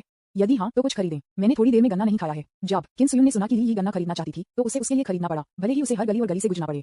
ठीक है, कोई समस्या नहीं है, मैं पहले कुछ सब्जियां और गन्ने खरीदने जाऊंगा। आंटी, मैं इतना चिंतित था कि मैंने बॉस को गन्ने को छीलने के लिए कहा और इसे छोटे टुकड़ों में काट दिया ताकि खाना आसान हो। ठीक है, कोई बात नहीं। किन सुयुन सहमत हुए और बाहर चले गए। विज्ञापन। जो मेई ने पूछा, भाई क्या आपको गन्ना खाना पसंद है? ली यी, मुझे ये पसंद नहीं है। जो मेई स्तब्ध था। आपको गन्ना पसंद नहीं है? फिर क्या आपने मेरी मां को अभी आपके लिए इसे खरीदने के लिए नहीं कहा? ली यी मुस्कुराई और कहा, ऐसा इसलिए है क्योंकि मुझे आशा है कि वह अधिक बार खरीदारी करने जाएगी। जो मेई, क्यों? ली यी, क्योंकि भाई लंबे समय से मीना के साथ अंतरंग नहीं है। भाई आपको याद करता है। जैसा कि वह बात कर रहा था, ली यी ने जो मेई के हाथ को पकड़ लिया और उसे अपनी गोद में बैठने के लिए खींच लिया। जो मेई को ली यी के अचानक अंतरंग व्यवहार से चौंका दिया गया, लेकिन जल्द ही उसके सिर को शर्मिंदा कर दिया जिसमें 2 लाल बादल थे उसके गाल। वह थोड़ा संघर्ष करती रही, लेकिन ली यी ने उसे कसकर पकड़ लिया और उसे छोड़ने नहीं दिया। भाई, क्या आप इसे चाहते हैं? माया निश्चित रूप से आपको संतुष्ट करेगा, लेकिन अब नहीं, मां जल्द ही वापस आ जाएगी। अगर उसने हमें पकड़ा तो ये बहुत शर्मनाक होगा। जो मेई ने कम आवाज में कहा, उसकी आवाज में शर्म और घबराहट के संकेत के साथ। ली यी ने गैर मुस्कुराते हुए कहा और कहा, चिंता मत करो मेयर, मैं समय पर नजर रखूंगा। आंटी सब्जियां और गन्ने खरीदने के लिए बाहर चली गई, साथ ही चलने का समय, उसे वापस आने में 20 मिनट से अधिक समय लगेगा। ली यी ने उसे गन्ना खरीदने के लिए कहा और गन्ने को छीलने और इसे छोटे वर्गों में काटने के लिए कम से कम कई मिनट लगेंगे। जो मेई स्तब्ध था। क्या आपने इस बारे में बहुत पहले सोचा है? ली यी ने चकित किया और कहा, नहीं, ये सिर्फ एक पल का निर्णय था। जो मेई, तुम बुरे आदमी। ली यी, फिर मैं ट्रिक्स खेलना शुरू कर दूंगा। ली यी के हाथ बेचैन होने लगे। जो मेई ली यी के अनुरोध को अस्वीकार नहीं कर सकता था क्योंकि वह उसे गहराई से प्यार करती थी और ली यी और वह लंबे समय तक अलग हो गई थी। वह भाई ली यी को अपनी मस्ती कैसे खराब कर सकती है? इसलिए उसने संघर्ष करना बंद कर दिया और जवाब देना शुरू कर दिया। भाई चलो बेडरूम में जाते हैं, आपको जल्दी होना होगा मां के वापस आने से पहले। ठीक है, जो मेई ने कहा। ली यी, ये सोफे पर लिविंग रूम में सही है, ये सुविधाजनक है, प्लस ये ध्वनियों को अलग करना आसान है। जो मेई ने शर्माई और कहा, नहीं, लिविंग रूम में शोर बहुत जोर से है और दरवाजे पर सुना जा सकता है। क्या होगा अगर मां वापस आती है और सुनती है? चलो बेडरूम में जाते हैं। ये देखकर कि वह कितनी डरी हुई थी, ली यी ने कहा, ठीक है। ली यी ने जो मेई को उठाया और बेडरूम की ओर चला गया। हालांकि जो मेई हैरान था और कहा, हम गलत जगह पर आए हैं, यह मां का कमरा है, मैं वहां पर हूँ। ली यी ने उसे दूसरे कमरे में ले जाया। जो मेई के कमरे में प्रवेश करते हुए ली यी ने धीरे से उसे बिस्तर पर रख लिया, फिर धीरे से उसके गाल उसकी आंखों से भरी हुई। मेयर, तुम बहुत सुंदर हो। ली यी फुसफुसाए। विज्ञापन। अध्याय 240 ससुर के साथ काम करना। ये सुनते ही जो मेई बहुत खुश था। भाई, जो मेई बड़बड़ाया। दोनों ने एक दूसरे को प्यार से देखा और फिर इस दुर्लभ अंतरंग क्षण का आनंद लेना शुरू कर दिया। ली यी ने किसी भी समय देरी नहीं की और कपड़े स्नोफ्लेक्स जैसे कमरे में फड़फड़ाए। थोड़ी देर के बाद दोनों को सफलतापूर्वक जोड़ा गया और गहराई से संवाद करना शुरू कर दिया। कमरे में तापमान बहुत बढ़ गया। हालांकि जो मेई इस माहौल में बहुत घबराया हुआ था, चिंतित था कि उसकी मां किसी भी समय वापस आ सकती है, इसलिए उसने ली यी के साथ सहयोग करने की पूरी कोशिश की। 10 मिनट बाद जो मेई सब खत्म हो गया, वह पहुंची। ली यी अभी तक संतुष्ट नहीं थे, इसलिए उन्होंने कड़ी मेहनत करना जारी रखा। 20 मिनट बाद जो मेई फिर से चढ़ा और ली यी आखिरकार आ गया। दोनों लोगों ने समय बर्बाद करने की हिम्मत नहीं की और जल्दबाजी में युद्ध के मैदान को साफ करना शुरू कर दिया और कपड़े पहनना शुरू कर दिया। जैसे ही वे अपने कपड़े पहनते हैं, ली यी और जो मेई ने दरवाजे के खुलने की आवाज सुनी। दोनों को पता था कि किन सुयुन वापस आ गया था। जो मेई का चेहरा बह गया क्योंकि वह दरवाजे की ओर चलने वाली थी, लेकिन उसके पैर कमजोर हो गए और वह लगभग गिर गई। सौभाग्य से ली यी उसका समर्थन करने के लिए जल्दी था। वे दोनों सोफे पर वापस बैठ गए। इस समय किन सुयुन की आवाज दरवाजे के बाहर से आई थी, मेयर, ली यी, मैं वापस आ गया हूँ।